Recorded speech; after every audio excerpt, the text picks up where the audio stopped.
Friends, ನಾನು ಇವತ್ತಿನ ವಿಡಿಯೋದಲ್ಲಿ ಸಮಾಜ ವಿಜ್ಞಾನಕ್ಕೆ ಸಂಬಂಧಪಟ್ಟಂಥ ಪ್ರಶ್ನೋತ್ತರಗಳನ್ನು ಆಯ್ಕೆ ಮಾಡಿಕೊಂಡು ಬಂದಿದ್ದೇನೆ. ಈ ಸಮಾಜ ವಿಜ್ಞಾನದ ಪ್ರಶ್ನೋತ್ತರಗಳು ನಿಮ್ಮ TET ಆಗಿರಲಿ, GPSTR, HSTR ಹಾಗೆ SDA, FDA, PDOಗಳಲ್ಲಿ ಬರ್ತಕ್ಕಂಥ ಕ್ವಶನ್ ಆ್ಯಂಡ್ ಆನ್ಸರ್ಗಳಾಗಿರುವುದರಿಂದ ನಾನು ಇವತ್ತಿನ ವಿಡಿಯೋದಲ್ಲಿ ಸಮಾಜ ವಿಜ್ಞಾನಕ್ಕೆ ಸಂಬಂಧಪಟ್ಟಂಥ ಕೆಲವೊಂದಿಷ್ಟು ಕ್ವಶನ್ ಆ್ಯಂಡ್ ಆನ್ಸರ್ಗಳನ್ನು ತಂದಿದ್ದೇನೆ. ಈ ವಿಡಿಯೋ ನಿಮಗೇನಾದರೂ ಇಷ್ಟ ಆದರೆ ಲೈಕ್ ಮಾಡಿ, ಶೇರ್ ಮಾಡಿ, ಕಮೆಂಟ್ ಮಾಡಿ, ಹಾಗೆ ಸಬ್ಸ್ಕ್ರೈಬ್ ಮಾಡ್ಕೊಳ್ಳೋದನ್ನು ಮರಿಬೇಡಿ. ನಮ್ಮ ಚಾನಲ್ಗೂ ಕೂಡ ಸಪೋರ್ಟ್ ಮಾಡಿ ಅಂತ ಕೇಳ್ತಾ ವಿಡಿಯೋವನ್ನು ಸ್ಟಾರ್ಟ್ ಮಾಡೋಣ ಬನ್ನಿ. 1ನೇ ಕ್ವಶನ್ನು, ಪ್ರಜಾಪ್ರಭುತ್ವದ ಯಶಸ್ಸು ಇದರ ಮೇಲೆ ಅವಲಂಬಿಸಿದೆ ಅಂತಂದು ಕ್ವಶನ್ ಇದೆ. ಆಪ್ಷನ್ಸ್ಗಳನ್ನು ಈ ರೀತಿ ನೀಡಲಾಗಿದೆ. ಆಪ್ಷನ್ಸ್ಗಳು: ಆಪ್ಷನ್ 1 ಜನರ ಜೀವನದ ಮಟ್ಟ, 2ನೇ ಆಪ್ಷನ್ನು ಸಾರ್ವಜನಿಕ ಸಮಾರಂಭಗಳಲ್ಲಿ ಜನರ ಸಕ್ರಿಯ ಪಾತ್ರ, 3ನೇ ಆಪ್ಷನ್ನು ದೇಶದ ಜನರ ಸಂಪೂರ್ಣ ಸಾಕ್ಷರತೆ, 4ನೇ ಆಪ್ಷನ್ನು ಕೃಷಿ ಮತ್ತು ಕೈಗಾರಿಕೆಯಲ್ಲಿ ಉನ್ನತಿ ಸಾಧನೆ ಅಂತಂದು ಈ ರೀತಿ ಆಪ್ಷನ್ಸ್ಗಳನ್ನು ನೀಡಲಾಗಿದೆ. ಇಲ್ಲಿ ಪ್ರಜಾಪ್ರಭುತ್ವಕ್ಕೆ ಯಶಸ್ಸು ಇದರ ಮೇಲೆ ಅವಲಂಬಿಸಿದೆ ಅಂತಂದು ಅದಕ್ಕೆ ಸರಿಯಾದಂಥ ಉತ್ತರ ಯಾವುದಾಗ್ತದಪ್ಪ ಅಂತಂದ್ರೆ ಆಪ್ಷನ್ 3 ದೇಶದ ಜನರ ಸಂಪೂರ್ಣ ಸಾಕ್ಷರತೆಯು ಪ್ರಜಾಪ್ರಭುತ್ವದ ಯಶಸ್ಸಿಗೆ ಕಾರಣವಾಗುತ್ತದೆ ಅಂತಂದು ನಮಗೆ ಇಲ್ಲಿ ತಿಳಿದು ಬರ್ತದೆ. ಹಾಗೆ 2ನೇ ಕ್ವಶನನ್ನು ನೋಡೋಣ. 2ನೇ ಕ್ವಶನು, ಭಾರತೀಯ ಸಂವಿಧಾನದ ಈ ಕೆಳಗಿನ ಯಾವ 2 ಕಾಯ್ದೆಗಳು ಕೆಲವು ಜಾತಿಗಳನ್ನು ಹಿಂದುಳಿದ ಜಾತಿ ಮತ್ತು ಪಂಗಡಗಳೆಂದು ಪರಿಗಣಿಸಿದೆ ಅಂತಂದು ಕ್ವಶನ್ ಇದೆ. ನೋಡಿ ಫ್ರೆಂಡ್ಸ್, ಕ್ವಶನ್ನು ಇನ್ನೊಮ್ಮೆ ಓದ್ತೀನಿ. ಭಾರತೀಯ ಸಂವಿಧಾನದ ಈ ಕೆಳಗಿನ ಯಾವ 2 ಕಾಯ್ದೆಗಳು ಕೆಲವು ಜಾತಿಗಳನ್ನು ಹಿಂದುಳಿದ ಜಾತಿ ಮತ್ತು ಪಂಗಡಗಳೆಂದು ಪರಿಗಣಿಸಿದೆ ಅಂತ ಕ್ವಶನ್ ಇದೆ. ಆಪ್ಷನ್ಸ್ಗಳನ್ನು ಈ ರೀತಿ ನೀಡಲಾಗಿದೆ. ಆಪ್ಷನ್ 1 ಕಾಯ್ದೆ 341, 342, ಆಪ್ಷನ್ 2 342, 343, ಆಪ್ಷನ್ 3 ಕಾಯ್ದೆ 342, 344, ಆಪ್ಷನ್ 4 ಕಾಯ್ದೆ 340, 341 ಅಂತಂದು ಈ ರೀತಿ ಆಪ್ಷನ್ಸ್ಗಳನ್ನು ನೀಡಲಾಗಿದೆ. ನೋಡಿ ಫ್ರೆಂಡ್ಸ್, ಇಲ್ಲೇ ಭಾರತೀಯ ಸಂವಿಧಾನದ ಈ ಕೆಳಗಿನ ಯಾವ ಕಾಯ್ದೆಯು ಜಾತಿಗಳನ್ನು ಹಿಂದುಳಿದ ಜಾತಿ ಮತ್ತು ಪಂಗಡಗಳೆಂದು ಪರಿಗಣಿಸಿದೆ ಅಂತಂದ್ರೆ ಕಾಯ್ದೆ 341 ಮತ್ತು 342 ಈ ಕ್ವಶನ್ಗೆ ಸರಿಯಾದಂಥ ಉತ್ತರವಾಗ್ತದೆ. 3ನೇ ಕ್ವಶನನ್ನು ನೋಡೋಣ. 3ನೇ ಕ್ವಶನು, ದಿಶಾ ಎಂಬ ಸ್ವಯಂ ಪ್ರೇರಿತ ಸಂಸ್ಥೆಯು ಉತ್ತರ ಪ್ರದೇಶದಲ್ಲಿ ಈ ಕೆಳಗಿನ ಯಾವ ಕ್ಷೇತ್ರದ ಉನ್ನತಿಗಾಗಿ ಶ್ರಮಿಸುತ್ತದೆ ಅಂತಂದು ಕ್ವಶನ್ ಇದೆ. ನೋಡಿ ಫ್ರೆಂಡ್ಸ್, ಕ್ವಶನ್ ಇನ್ನೊಮ್ಮೆ ಓದ್ತೇನೆ. ದಿಶಾ ಎಂಬ ಸ್ವಯಂ ಪ್ರೇರಿತ ಸಂಸ್ಥೆಯು ಉತ್ತರ ಪ್ರದೇಶದಲ್ಲಿ ಈ ಕೆಳಗಿನ ಯಾವ ಕ್ಷೇತ್ರದ ಉನ್ನತಿಗಾಗಿ ಶ್ರಮಿಸುತ್ತದೆ ಅಂತಂದು ಕ್ವಶನ್ ಇದೆ. ಈಗ ಆಪ್ಷನ್ಸ್ಗಳನ್ನು ನೋಡೋಣ. ಆಪ್ಷನ್ 1 ಬಾಲಕಾರ್ಮಿಕರ ನಿರ್ಮೂಲನೆ, 2 ಹಳ್ಳಿಗಾಡು ಜನರಿಗೆ ಉದ್ಯೋಗ ದೊರಕಿಸುವ ಕ್ಷೇತ್ರ, 3ನೇದು ಅನಕ್ಷರತೆಯ ನಿರ್ಮೂಲನೆ, 4ನೇ ಆಪ್ಷನ್ನು ಮಹಿಳೆಯರ ಉನ್ನತಿ ಅಂತಂದು ಈ ರೀತಿಯ ಆಪ್ಷನ್ಸ್ಗಳನ್ನು ಕೊಡಲಾಗಿದೆ. ನೋಡಿ ಫ್ರೆಂಡ್ಸ್, ಇಲ್ಲಿ ದಿಶಾ ಎಂಬ ಸ್ವಯಂ ಪ್ರೇರಿತ ಸಂಸ್ಥೆಯು ಏನಪ್ಪ ಅಂತಂದ್ರೆ ಉತ್ತರ ಪ್ರದೇಶದಲ್ಲಿ ಯಾವ ಕ್ಷೇತ್ರದ ಉನ್ನತಿಗಾಗಿ ಶ್ರಮಿಸುತ್ತದೆಯಪ್ಪ ಅಂತಂದ್ರೆ ದೇಶಾದ್ಯಂತ ಅನಕ್ಷರತೆಯ ನಿರ್ಮೂಲನೆಗಾಗಿ ದಿಶಾ ಎಂಬ ಸಂಸ್ಥೆಯು ಉನ್ನತಿಯನ್ನು ಸಾಧಿಸುತ್ತದೆ. 4ನೇ ಕ್ವಶನನ್ನು ನೋಡೋಣ. ಈ ಕೆಳಗಿನವುಗಳಲ್ಲಿ ಯಾವ ಅಂಗದಿಂದ ನೇತಾತ್ಮಕ ಮತದಾನದಿಂದ ನಿರ್ಣಯಗಳು ಶಾಸನಗಳಾಗಲು ತಡೆಯಲ್ಪಡುತ್ತವೆ ಅಂತಂದು ಕ್ವಶನ್ ಇದೆ. ನೋಡಿ ಫ್ರೆಂಡ್ಸ್, ಇಲ್ಲಿ ಕೆಳಗಿನವುಗಳಲ್ಲಿ ಯಾವ ಅಂಗದಿಂದ ನೇತಾತ್ಮಕ ಮತದಾನದಿಂದ ನಿರ್ಣಯಗಳು ಶಾಸನಗಳಾಗಿ ತಡೆಯಲ್ಪಡುತ್ತವೆ ಅಂತಂದು ಕ್ವಶನ್ ಇದೆ. ಆಪ್ಷನ್ಸ್ಗಳನ್ನು ಈ ರೀತಿ ನೀಡಲಾಗಿದೆ. ಆಪ್ಷನ್ 1 ಸಾಮಾನ್ಯ ಸಭೆ, ಆಪ್ಷನ್ 2 ಸಾಮಾಜಿಕ ಮತ್ತು ಆರ್ಥಿಕ ಸಭೆ, ಆಪ್ಷನ್ 3 ಧರ್ಮದರ್ಶಿ ಸಮಿತಿ, ಆಪ್ಷನ್ 4 ಭದ್ರತಾ ಸಮಿತಿ ಅಂತಂದು ಈ ರೀತಿ ಆಪ್ಷನ್ಸ್ಗಳನ್ನು ಕೊಡಲಾಗಿದೆ. ನೋಡಿ ಫ್ರೆಂಡ್ಸ್, ಇಲ್ಲಿ ನೇತಾತ್ಮಕ ಮತದಾನದಿಂದ ನಿರ್ಣಯಗಳು ಶಾಸನಗಳಾಗಲು ಭದ್ರತಾ ಸಮಿತಿಯು ತಡೆಯಲ್ಪಡುತ್ತದೆ ಅಂತಂದು ನಮಗೆ ಇಲ್ಲಿ ತಿಳಿದು ಬರ್ತದೆ. ಆದ ಕಾರಣ ಆಪ್ಷನ್ 4 ಭದ್ರತಾ ಸಮಿತಿ ಇಲ್ಲಿ ಸರಿಯಾದಂಥ ಉತ್ತರವಾಗ್ತದೆ. 5ನೇ ಕ್ವಶನ್ ನೋಡೋಣ. ಈ ಕೆಳಗಿನವುಗಳಲ್ಲಿ 1954ರಲ್ಲಿ ಜವಾಹರ್ಲಾಲ್ ನೆಹರು ಮತ್ತು ಚೌ ಎನ್ ಲಾಯ್ ಇವರು ಮಾಡಿಕೊಂಡ ಒಪ್ಪಂದ ಯಾವುದು? ನೋಡಿ ಫ್ರೆಂಡ್ಸ್, ಇಲ್ಲಿ 1954ರಲ್ಲಿ ಜವಾಹರ್ಲಾಲ್ ನೆಹರು ಮತ್ತು ಚೌ ಎನ್ ಲಾಯ್ ಅವರು ಮಾಡಿಕೊಂಡ ಒಪ್ಪಂದ ಯಾವುದು ಅಂತ ಕ್ವಶನ್ ಇದೆ. ಆಪ್ಷನ್ಸನ್ನು ಈ ರೀತಿ ನೀಡಲಾಗಿದೆ. ಆಪ್ಷನ್ಸ್ಗಳನ್ನು ನೋಡ್ತಾ ಹೋಗೋಣ. ಆಪ್ಷನ್ 1 ಎರಡು ದೇಶಗಳು ಪರಸ್ಪರ ಬಂಧಿತರನ್ನು ಬಿಡುಗಡೆ ಮಾಡುವುದು. 2ನೇ ಆಪ್ಷನ್ನು ಪರಸ್ಪರ ವ್ಯಾಪಾರಕ್ಕೆ ಅಂಗೀಕಾರ. ಆಪ್ಷನ್ 3 ಎರಡೂ ದೇಶಗಳು ಪಂಚಶೀಲ ಸೂತ್ರಗಳನ್ನು ಪಾಲಿಸಲು ತೀರ್ಮಾನ. ಆಪ್ಷನ್ 4 ಎರಡೂ ದೇಶಗಳು ಶಾಂತಿಯುತವಾಗಿ ಗಡಿ ಸಮಸ್ಯೆಯನ್ನು ಪರಿಹರಿಸುವ ಅಂಗೀಕಾರ ಅಂತಂದು ಆಪ್ಷನ್ಸ್ಗಳನ್ನು ನೀಡಲಾಗಿದೆ. ನೋಡಿ ಫ್ರೆಂಡ್ಸ್, ಇಲ್ಲಿ 1954ರಲ್ಲಿ ಜವಾಹರ್ಲಾಲ್ ನೆಹರು ಮತ್ತು ಚೌ ಎನ್ ಲಾಯ್ ಅವರು ಮಾಡಿಕೊಂಡ ಒಪ್ಪಂದ ಯಾವುದಪ್ಪ ಅಂತಂದ್ರೆ ಎರಡೂ ದೇಶಗಳು ಪಂಚಶೀಲ ಸೂತ್ರಗಳನ್ನು ಪಾಲಿಸಲು ತೀರ್ಮಾನ. ಆದ ಕಾರಣ ಆಪ್ಷನ್ 3 ಇಲ್ಲಿ ಸರಿಯಾದಂಥ ಉತ್ತರವಾಗ್ತದೆ. 6ನೇ ಕ್ವಶನ್ ನೋಡೋಣ ಫ್ರೆಂಡ್ಸ್. ಭಾರತವು ಅಣ್ವಸ್ತ್ರಗಳನ್ನು ತಗ್ಗಿಸುವ ಒಪ್ಪಂದಕ್ಕೆ ಸಹಿ ಹಾಕಲು ವಿರೋಧಿಸಿದ ಕಾರಣ ಅಂತಂದು ಕ್ವಶನ್ ಇದೆ. ಇಲ್ಲಿ ಆಪ್ಷನ್ಸ್ಗಳನ್ನು ನೀಡಲಾಗಿದೆ. 1ನೇ ಆಪ್ಷನ್ನು ತನ್ನ ರಕ್ಷಣೆಗಾಗಿ ಅಣ್ವಸ್ತ್ರಗಳನ್ನು ಇಟ್ಟುಕೊಳ್ಳುವ ಇಚ್ಛೆಯಿಂದಾಗಿ. 2ನೇ ಆಪ್ಷನ್ನು ಅಣುಶಕ್ತಿಯುಳ್ಳ ರಾಷ್ಟ್ರಗಳಿಗೆ ಅಣ್ವಸ್ತ್ರಗಳನ್ನು ಬಳಸಲು ನಿರ್ಬಂಧಿಸಿರುವುದರಿಂದ. ನೋಡಿ ಫ್ರೆಂಡ್ಸ್, ಇಲ್ಲಿ ಭಾರತವು ಅಣ್ವಸ್ತ್ರಗಳನ್ನು ತಗ್ಗಿಸುವ ಒಪ್ಪಂದಕ್ಕೆ ಸಹಿ ಹಾಕಲು ವಿರೋಧಿಸಿದ ಕಾರಣ ಯಾವುದಪ್ಪ ಅಂತಂದ್ರೆ ಆಪ್ಷನ್ 2 ಅಣುಶಕ್ತಿಯುಳ್ಳ ರಾಷ್ಟ್ರಗಳಿಗೆ ಅಣ್ವಸ್ತ್ರಗಳನ್ನು ಬಳಸಲು ನಿರ್ಬಂಧಿಸದಿರುವುದು ಇಲ್ಲಿ ಸರಿಯಾದಂಥ ಉತ್ತರವಾಗ್ತದೆ. 7ನೇ ಕ್ವಶನ್ನ ನೋಡೋಣ ಫ್ರೆಂಡ್ಸ್. ಗ್ರಹಗಳು ತಮ್ಮದೇ ಆದ ಪಥದಲ್ಲಿ ಚಲಿಸುತ್ತಿರುವುದು ಯಾವ ಅಂಶದಿಂದೆಂದರೆ ಅಂತಂದು ಕ್ವಶನ್ ಇದೆ. ನೋಡಿ ಫ್ರೆಂಡ್ಸ್, ಇಲ್ಲಿ ಆಪ್ಷನ್ಸ್ಗಳನ್ನು ನೋಡೋಣ. ಆಪ್ಷನ್ 1 ಸೂರ್ಯನು ತನ್ನ ಅಕ್ಷದ ಮೇಲೆ ಸುತ್ತುತ್ತಿರುವುದರಿಂದ. 2ನೇದು ಗುರುತ್ವಾಕರ್ಷಣೆ ಮತ್ತು ಮಧ್ಯದಿಂದ ಹೊರಹೊಮ್ಮುವ ಶಕ್ತಿಗಳು. ಆಪ್ಷನ್ 3 ಅಗಾಧವಾದ ಗಾತ್ರ ಮತ್ತು ಗೋಳಾಕಾರ. ಆಪ್ಷನ್ 4 ಪ್ರದಕ್ಷಿಣೆ ಮತ್ತು ಗ್ರಹಗಳ ಸಾಂದ್ರತೆ ಅಂತಂದು ಆಪ್ಷನ್ಸ್ಗಳನ್ನು ನೀಡಲಾಗಿದೆ. ನೋಡಿ ಫ್ರೆಂಡ್ಸ್, ಇಲ್ಲಿ ಗ್ರಹಗಳು ತಮ್ಮದೇ ಆದ ಪಥದಲ್ಲಿ ಚಲಿಸುತ್ತಿರುವುದು ಯಾವ ಅಂಶದ ಮೇಲೆ ಅಂದರೆ ಗುರುತ್ವಾಕರ್ಷಣೆ ಮತ್ತು ಮಧ್ಯದಿಂದ ಹೊರಹೊಮ್ಮುವ ಶಕ್ತಿಗಳ ಮೂಲಕ ಗ್ರಹಗಳು ತಮ್ಮದೇ ಆದ ಪಥದಲ್ಲಿ ಚಲಿಸುತ್ತವೆ. ಆದ ಕಾರಣ ಆಪ್ಷನ್ 2 ಗುರುತ್ವಾಕರ್ಷಣೆ ಮತ್ತು ಮಧ್ಯದಿಂದ ಹೊರಹೊಮ್ಮುವ ಶಕ್ತಿಗಳು ಇದಕ್ಕೆ ಸರಿಯಾದಂಥ ಉತ್ತರವಾಗ್ತದೆ.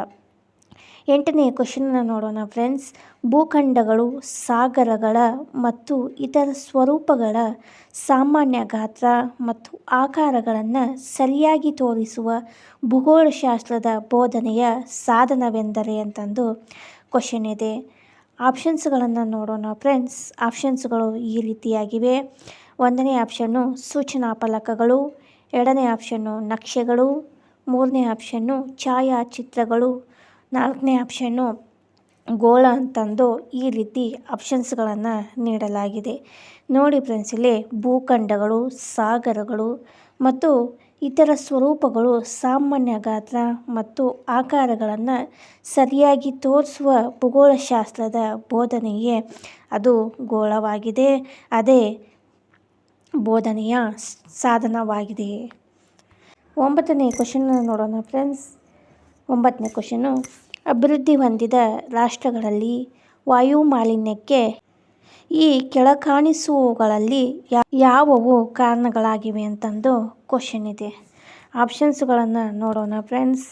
1ನೇ ಆಪ್ಷನ್ನು ಓಜೋನ್, ಇಂಗಾಲ ಡೈಆಕ್ಸೈಡ್, ಸೂಕ್ಷ್ಮಜೀವಿಗಳು ಮತ್ತು ಪರಾಗರೇಣುಗಳು.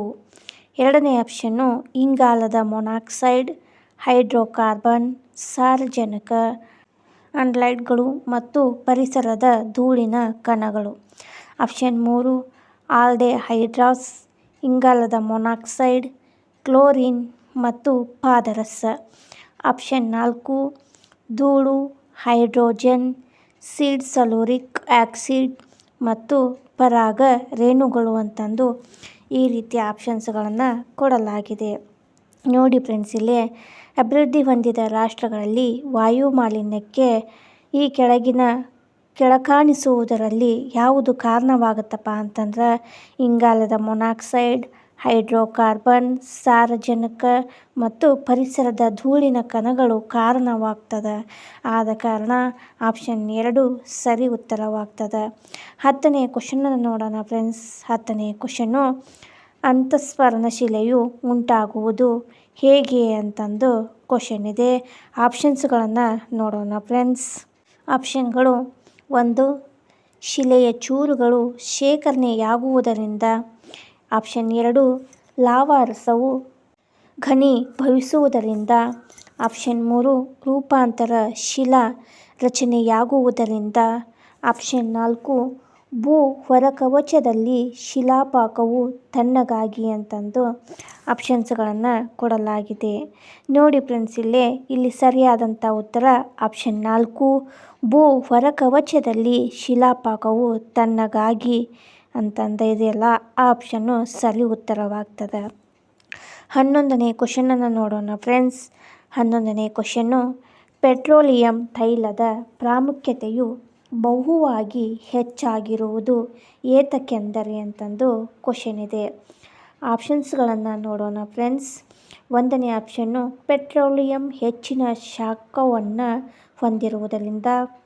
2ನೇ ಆಪ್ಷನ್ನು ಕಡಿಮೆ ಯತ್ನಗಳಿಂದ ಅದು ಉರಿಯುವ ಇಂಧನ. 3ನೇ ಆಪ್ಷನ್ನು ಕಡಿಮೆ ವೆಚ್ಚದಿಂದ ಅದನ್ನು ಬಹುದೂರಗಳಿಗೆ ಒಯ್ಯಬಹುದು. 4ನೇ ಆಪ್ಷನ್ನು ನಿರುಪಯುಕ್ತತೆಯು ಕಡಿಮೆ ಅಂತಂದು ಆಪ್ಷನ್ಸ್ಗಳನ್ನು ಕೊಡಲಾಗಿದೆ. ಇಲ್ಲಿ ಯಾವುವು ಅಂತಂದು ನೋಡಬೇಕಾದ ಕಾರಣದಿಂದ ಆಪ್ಷನ್ 1 ಎ ಮತ್ತು ಬಿ ಮಾತ್ರ. 2ನೇದ್ದು ಎ ಮತ್ತು ಸಿ. 3ನೇದ್ದು ಎ, ಸಿ ಮತ್ತು D. Option 4 A, B, C ಮತ್ತು ಡಿ ಅಂತಂದು ಆಪ್ಷನ್ಸ್ಗಳಿವೆ. ನೋಡಿ ಫ್ರೆಂಡ್ಸ್, ಇಲ್ಲಿ ಪೆಟ್ರೋಲಿಯಂ ತೈಲದ ಪ್ರಾಮುಖ್ಯತೆಯು ಬಹುವಾಗಿ ಹೆಚ್ಚಾಗಿರುವುದು ಏತಕ್ಕೆಂದರೆ ಎ, ಬಿ, ಸಿ ಮತ್ತು ಡಿ ಇವು 4.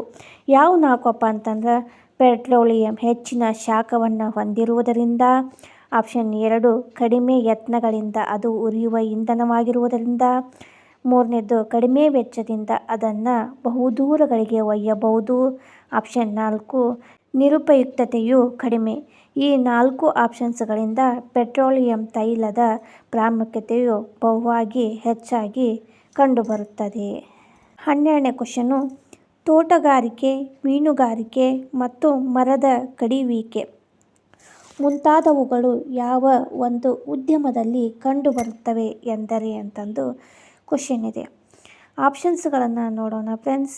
1ನೇ ಆಪ್ಷನ್ನು ಸ್ವಂತ ಉದ್ಯಮ. 2ನೇದ್ದು ಮೂಲತಃ ಬಗೆಯ ಉದ್ಯಮ. ಆಪ್ಷನ್ 3 ದ್ವಿತೀಯ ಬಗೆಯ ಉದ್ಯಮ. ಆಪ್ಷನ್ 4 ತೃತೀಯ ಬಗೆಯ ಉದ್ಯಮ ಅಂತಂದು ಆಪ್ಷನ್ಸ್ಗಳನ್ನು ನೀಡಲಾಗಿದೆ. ನೋಡಿ ಫ್ರೆಂಡ್ಸ್, ಇಲ್ಲಿ ತೋಟಗಾರಿಕೆ, ಮೀನುಗಾರಿಕೆ ಮತ್ತು ಮರ ಕಡಿಯುವಿಕೆಯು ಯಾವ ಉದ್ಯಮದಲ್ಲಿ ಬರ್ತದಪ್ಪ ಅಂತಂದ್ರೆ ಮೂಲತಃ ಬಗೆಯ ಉದ್ಯಮ ಇದರಲ್ಲಿ ಬರ್ತದೆ. ಆದ ಕಾರಣ ಆಪ್ಷನ್ 2 ಮೂಲತಃ ಬಗೆಯ ಉದ್ಯಮ ಸರಿ ಉತ್ತರವಾಗ್ತದೆ. 13ನೇ ಕ್ವಶನನ್ನು ನೋಡೋಣ ಫ್ರೆಂಡ್ಸ್.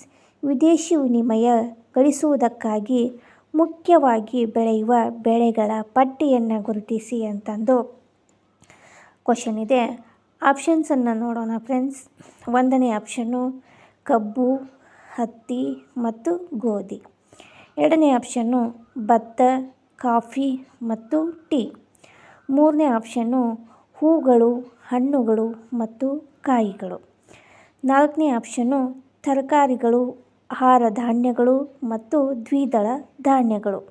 ಈ ರೀತಿ 4 ಆಪ್ಷನ್ಸ್ಗಳನ್ನು ನೀಡಲಾಗಿದೆ. ನೋಡಿ ಫ್ರೆಂಡ್ಸ್, ಇಲ್ಲಿ ವಿದೇಶಿ ವಿನಿಮಯ ಗಳಿಸುವುದಕ್ಕಾಗಿ ಮುಖ್ಯವಾಗಿ ಬೆಳೆಯುವ ಬೆಳೆಗಳ ಪಟ್ಟಿ ಯಾವುದಪ್ಪ ಅಂತಂದ್ರೆ ಹೂಗಳು, ಹಣ್ಣುಗಳು ಮತ್ತು ಕಾಯಿಗಳು. ಆಪ್ಷನ್ 3 ಇದು ಸರಿ ಉತ್ತರವಾಗ್ತದೆ. 14ನೇ ಕ್ವಶನನ್ನು ನೋಡೋಣ ಫ್ರೆಂಡ್ಸ್. ಇಂಗಾಲದ ಡೈಆಕ್ಸೈಡ್ ಗಾಳಿಯಲ್ಲಿ ಮಿಶ್ರಣಗೊಳ್ಳುತ್ತವೆ. ಆದುದರಿಂದ ಅದು ಮಾನವನ ಆರೋಗ್ಯದ ಮೇಲೆ ಪರಿಣಾಮ ಬೀರುತ್ತದೆ. ಉಷ್ಣಾಂಶದ ಮೇಲೆ ಅದರ ಪರಿಣಾಮವೇನೆಂದರೆ ಅಂತಂದು ಕ್ವಶನ್ ಇದೆ. ಈಗ ಆಪ್ಷನ್ಸನ್ನು ನೋಡೋಣ ಫ್ರೆಂಡ್ಸ್. ಉಷ್ಣಾಂಶವನ್ನು ಕಡಿಮೆ ಮಾಡುತ್ತದೆ. ಎರಡನೇದ್ದು ಉಷ್ಣಾಂಶವನ್ನು ಹೆಚ್ಚಿಸುತ್ತದೆ. ಮೂರನೇದ್ದು ವಾಯುಮಂಡಲವನ್ನು ಸಮತೋಲನದಲ್ಲಿಡುತ್ತದೆ. ಆಪ್ಷನ್ 4 ಈ ಮೇಲಿನವುಗಳು ಯಾವುವೂ ಅಲ್ಲ ಅಂತಂದು ಆಪ್ಷನ್ಸ್ಗಳನ್ನು ನೀಡಲಾಗಿದೆ. ನೋಡಿ ಫ್ರೆಂಡ್ಸ್, ಇಲ್ಲೇ ಇಂಗಾಲದ ಡೈಆಕ್ಸೈಡ್ ಗಾಳಿಯಲ್ಲಿ ಮಿಶ್ರಣಗೊಳ್ಳುತ್ತದೆ. ಆದ್ದರಿಂದ ಅದು ಮಾನವನ ಆರೋಗ್ಯದ ಮೇಲೆ ಪರಿಣಾಮ ಬೀರುತ್ತದೆ. ಉಷ್ಣಾಂಶದ ಮೇಲೆ ಅದರ ಪರಿಣಾಮವೇನೆಂದರಪ್ಪ ಅಂತಂದ್ರೆ ಅದು ಉಷ್ಣಾಂಶವನ್ನು ಹೆಚ್ಚಿಸುತ್ತದೆ. ಆದ ಕಾರಣ ಎರಡನೇ ಆಪ್ಷನ್ನು ಉಷ್ಣಾಂಶವನ್ನು ಹೆಚ್ಚಿಸುತ್ತದೆ ಸರಿಯಾದಂಥ ಉತ್ತರ. 15ನೇ ಕ್ವಶನನ್ನು ನೋಡೋಣ ಫ್ರೆಂಡ್ಸ್. ಈ ಕೆಳಗಿನವುಗಳಲ್ಲಿ ಭೂ ಮಾರುತಗಳು ಯಾವ ದಿಕ್ಕನ್ನು ಬದಲಿಸಿ ನೈಋತ್ಯ ಮಾನ್ಸೂನ್ ಮಾರುತಗಳಾಗುತ್ತವೆ ಅಂತಂದು ಕ್ವಶನ್ ಇದೆ. ಆಪ್ಷನ್ಸನ್ನು ನೋಡೋಣ ಫ್ರೆಂಡ್ಸ್. ಈಶಾನ್ಯ ದೈವ ಮಾರುತಗಳು. ಆಪ್ಷನ್ 2 ಪಶ್ಚಿಮ ನಿತ್ಯ ಮಾರುತಗಳು. ಆಪ್ಷನ್ 3 ಈಶಾನ್ಯ ವಾಣಿಜ್ಯ ಮಾರುತಗಳು. ಆಪ್ಷನ್ 4 ಆಗ್ನೇಯ ವಾಣಿಜ್ಯ ಮಾರುತಗಳು ಅಂತಂದು ಆಪ್ಷನ್ಸ್ಗಳನ್ನು ನೀಡಲಾಗಿದೆ. ನೋಡಿ ಫ್ರೆಂಡ್ಸ್, ಇಲ್ಲೇ ಭೂ ಮಾರುತಗಳು ಯಾವ ದಿಕ್ಕನ್ನು ಬದಲಿಸಿ ನೈಋತ್ಯ ಮಾನ್ಸೂನ್ ಮಾರುತಗಳಾಗುತ್ತವೆಯಪ್ಪ ಅಂತಂದ್ರೆ ಆಗ್ನೇಯ ವಾಣಿಜ್ಯ ಮಾರುತಗಳು. ಆಪ್ಷನ್ 4 ಆಗ್ನೇಯ ವಾಣಿಜ್ಯ ಮಾರುತಗಳು ಸರಿ ಉತ್ತರವಾಗ್ತದೆ. ಈಗ 16ನೇ ಕ್ವಶನನ್ನು ನೋಡೋಣ ಫ್ರೆಂಡ್ಸ್. 16ನೇ ಕ್ವಶನು ಈ ಕೆಳಗಿನವುಗಳಲ್ಲಿ ಯಾವ ಜೋಡಿ ಬಂದರುಗಳಲ್ಲಿ ಭಾರತದ ಅತಿ ಹೆಚ್ಚಿಗೆ ಕಬ್ಬಿಣದ ಅದಿರನ್ನು ನಿರ್ಯಾತ ಮಾಡಲಾಗುತ್ತದೆ ಅಂತಂದು ಕ್ವಶನ್ ಇದೆ ಫ್ರೆಂಡ್ಸ್. ಈಗ ಆಪ್ಷನ್ಸ್ಗಳನ್ನು ನೋಡೋಣ ಫ್ರೆಂಡ್ಸ್. 1ನೇ ಆಪ್ಷನ್ನು ಮರ್ಮಗೋವಾ ಮತ್ತು JNPT. 2ನೇ ಆಪ್ಷನ್ನು ಮರ್ಮಗೋವಾ ಮತ್ತು ವಿಶಾಖಪಟ್ಟಣ. 3ನೇ ಆಪ್ಷನ್ನು ಕಾಡ್ಲಾ ಮತ್ತು JNPT. 4ನೇ ಆಪ್ಷನ್ನು ಮಂಗಳೂರು ಮತ್ತು ಕೊಚ್ಚಿನ್ ಅಂತ ಆಪ್ಷನ್ಸ್ಗಳನ್ನು ಕೊಡಲಾಗಿದೆ. ನೋಡಿ ಫ್ರೆಂಡ್ಸ್, ಇಲ್ಲೇ ಯಾವ ಜೋಡಿ ಬಂದರುಗಳಲ್ಲಿ ಭಾರತದಿಂದ ಅತಿ ಹೆಚ್ಚಿಗೆ ಕಬ್ಬಿಣದ ಅದಿರನ್ನು ನಿರ್ಯಾತ ಮಾಡ್ತಕ್ಕಂಥ ಯಾವುದಪ್ಪ ಅಂತಂದ್ರೆ ಮರ್ಮಗೋವಾ ಮತ್ತು ವಿಶಾಖಪಟ್ಟಣ. ಆದ ಕಾರಣ 2ನೇ ಆಪ್ಷನ್ನು ಮರ್ಮಗೋವಾ ಮತ್ತು ವಿಶಾಖಪಟ್ಟಣ ಸರಿ ಉತ್ತರವಾಗ್ತದೆ. 17ನೇ ಕ್ವಶನನ್ನು ನೋಡೋಣ ಫ್ರೆಂಡ್ಸ್. ಮೊನೋವೈಟ್ ಯಾವುದರ ಅದಿರಾಗಿದೆ ಎಂದಂತಂದು ಕ್ವಶನ್ ಇದೆ ಫ್ರೆಂಡ್ಸ್. ಆಪ್ಷನ್ಸ್ಗಳನ್ನು ನೋಡೋಣ ಫ್ರೆಂಡ್ಸ್. 1ನೇ ಆಪ್ಷನ್ನು ಮೈಕಾ. 2ನೇದ್ದು ಮ್ಯಾಗ್ನೀಸ್. 3ನೇದ್ದು ಕಬ್ಬಿಣ. 4ನೇದ್ದು ಬಾಕ್ಸೈಟ್ ಅಂತಂದು ಆಪ್ಷನ್ಸ್ಗಳನ್ನು ನೀಡಲಾಗಿದೆ.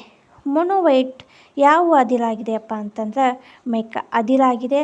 ಆದ ಕಾರಣ ಆಪ್ಷನ್ 1 ಸರಿ ಉತ್ತರವಾಗ್ತದೆ. ಈಗ 18ನೇ ಕ್ವಶನನ್ನು ನೋಡೋಣ ಫ್ರೆಂಡ್ಸ್. 18ನೇ ಕ್ವಶನು ಕೌಟಿಲ್ಯನ ಅರ್ಥಶಾಸ್ತ್ರದಲ್ಲಿ ಅಂತಂದು ಕ್ವಶನ್ ಇದೆ. ಇಲ್ಲೇ ಆಪ್ಷನ್ಸ್ಗಳನ್ನು ನೋಡೋಣ.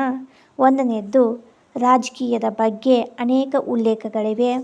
2ನೇ ಆಪ್ಷನ್ನು ದೇಶದ ಆರ್ಥಿಕ ವ್ಯವಸ್ಥೆಯ ಬಗ್ಗೆ ಮಾತ್ರ ವಿವರಗಳಿವೆ. 3ನೇ ಆಪ್ಷನ್ನು ಸಾರ್ವಜನಿಕ ಅರ್ಥವ್ಯವಸ್ಥೆಯ ಬಗ್ಗೆ ವಿವರಗಳಿವೆ. 4ನೇ ಆಪ್ಷನ್ನು ತೆರಿಗೆಗಳ ಪಾವತಿಯ ಬಗ್ಗೆ ತಿಳುವಳಿಕೆಗಳಿವೆ ಅಂತಂದು ಆಪ್ಷನ್ಸ್ಗಳನ್ನು ಕೊಡಲಾಗಿದೆ. ನೋಡಿ ಫ್ರೆಂಡ್ಸ್, ಇಲ್ಲೇ ಕೌಟಿಲ್ಯನ ಅರ್ಥಶಾಸ್ತ್ರದಲ್ಲಿ ಸಾರ್ವಜನಿಕ ಅರ್ಥವ್ಯವಸ್ಥೆಯ ಬಗ್ಗೆ ವಿವರಣೆಯನ್ನು ಇಲ್ಲಿ ಕೌಟಿಲ್ಯನ ಅರ್ಥಶಾಸ್ತ್ರದಲ್ಲಿ ಕಂಡುಬರ್ತದೆ. ಆದ ಕಾರಣ ಆಪ್ಷನ್ 3 ಸಾರ್ವಜನಿಕ ಅರ್ಥವ್ಯವಸ್ಥೆಯ ಬಗ್ಗೆ ವಿವರಗಳಿವೆ ಅಂತಂದು ಇದು ಸರಿಯಾದಂಥ ಉತ್ತರವಾಗ್ತದೆ. 19ನೇ ಕ್ವಶನನ್ನು ನೋಡೋಣ ಫ್ರೆಂಡ್ಸ್.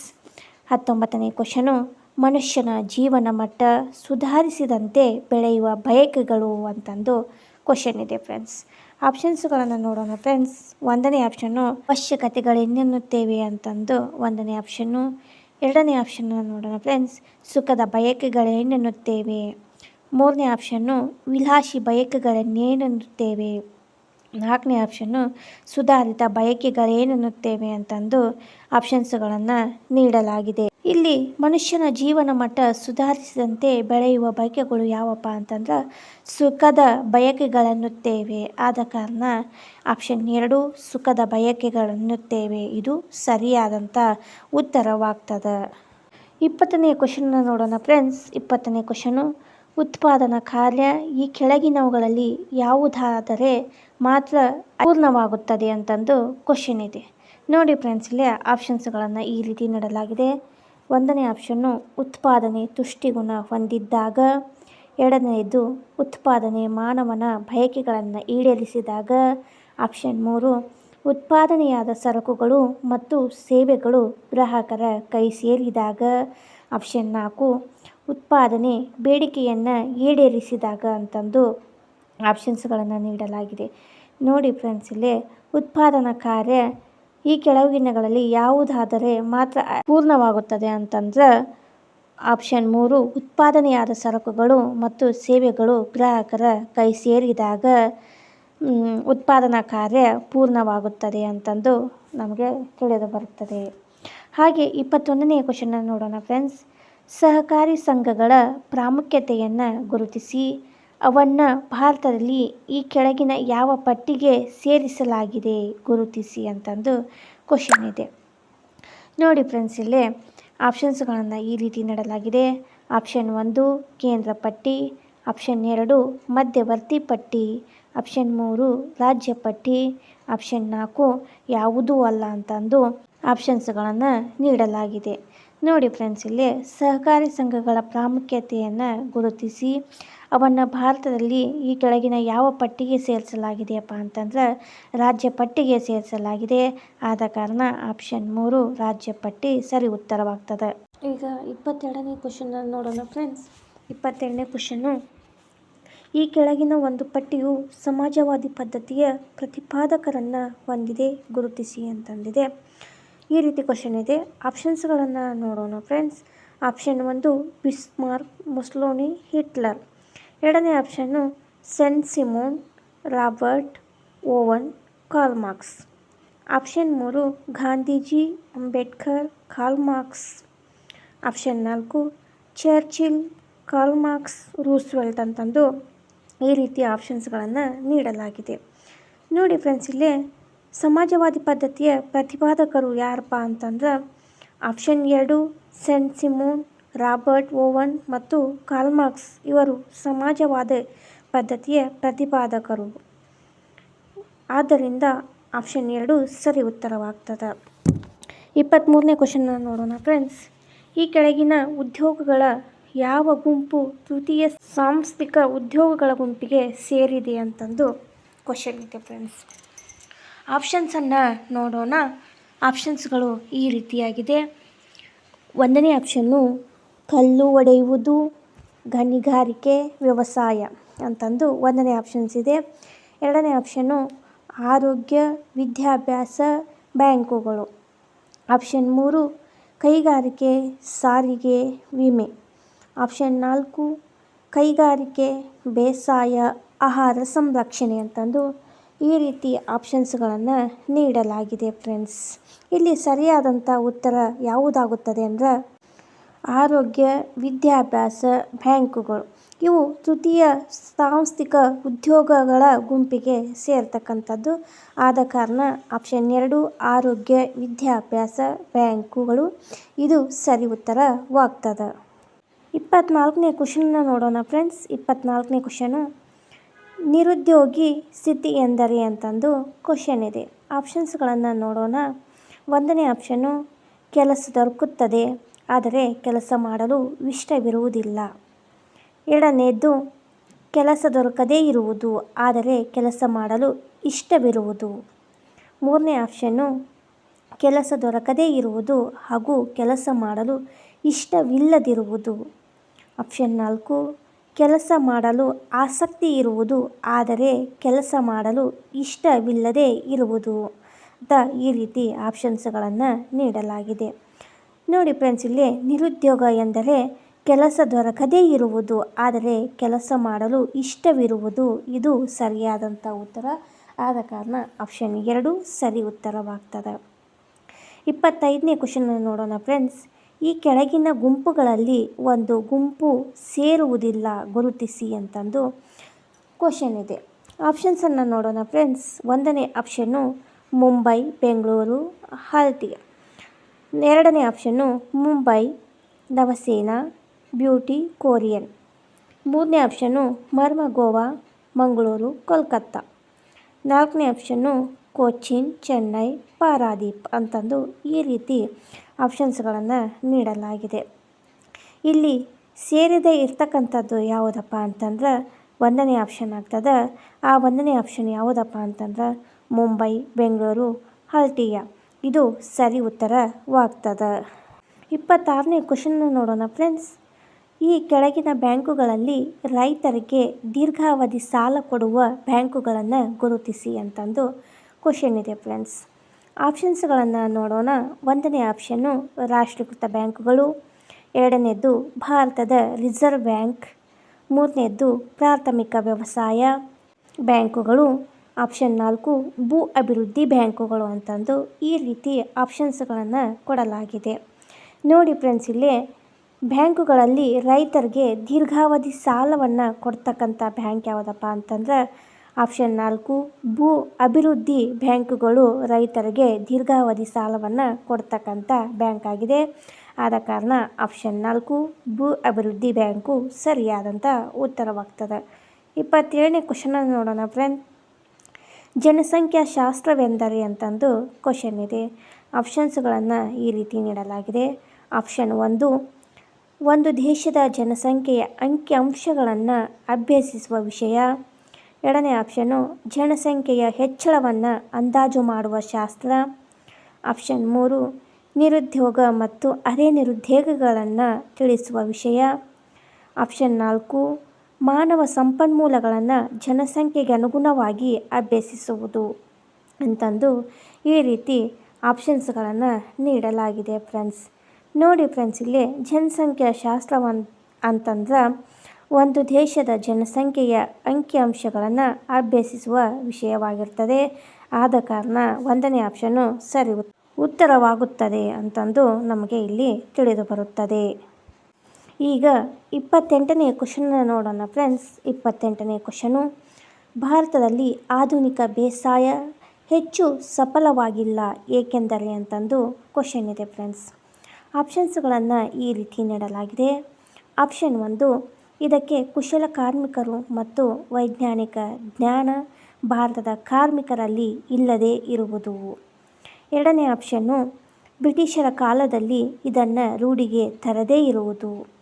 3ನೇ ಆಪ್ಷನ್ನು ಇದಕ್ಕೆ ಭೂ ಸುಧಾರಣೆಗಳು ಮತ್ತು ವೈಜ್ಞಾನಿಕ ಜ್ಞಾನ ಭಾರತದ ಕಾರ್ಮಿಕರಲ್ಲಿ ಇಲ್ಲದೇ ಇರುವುದು.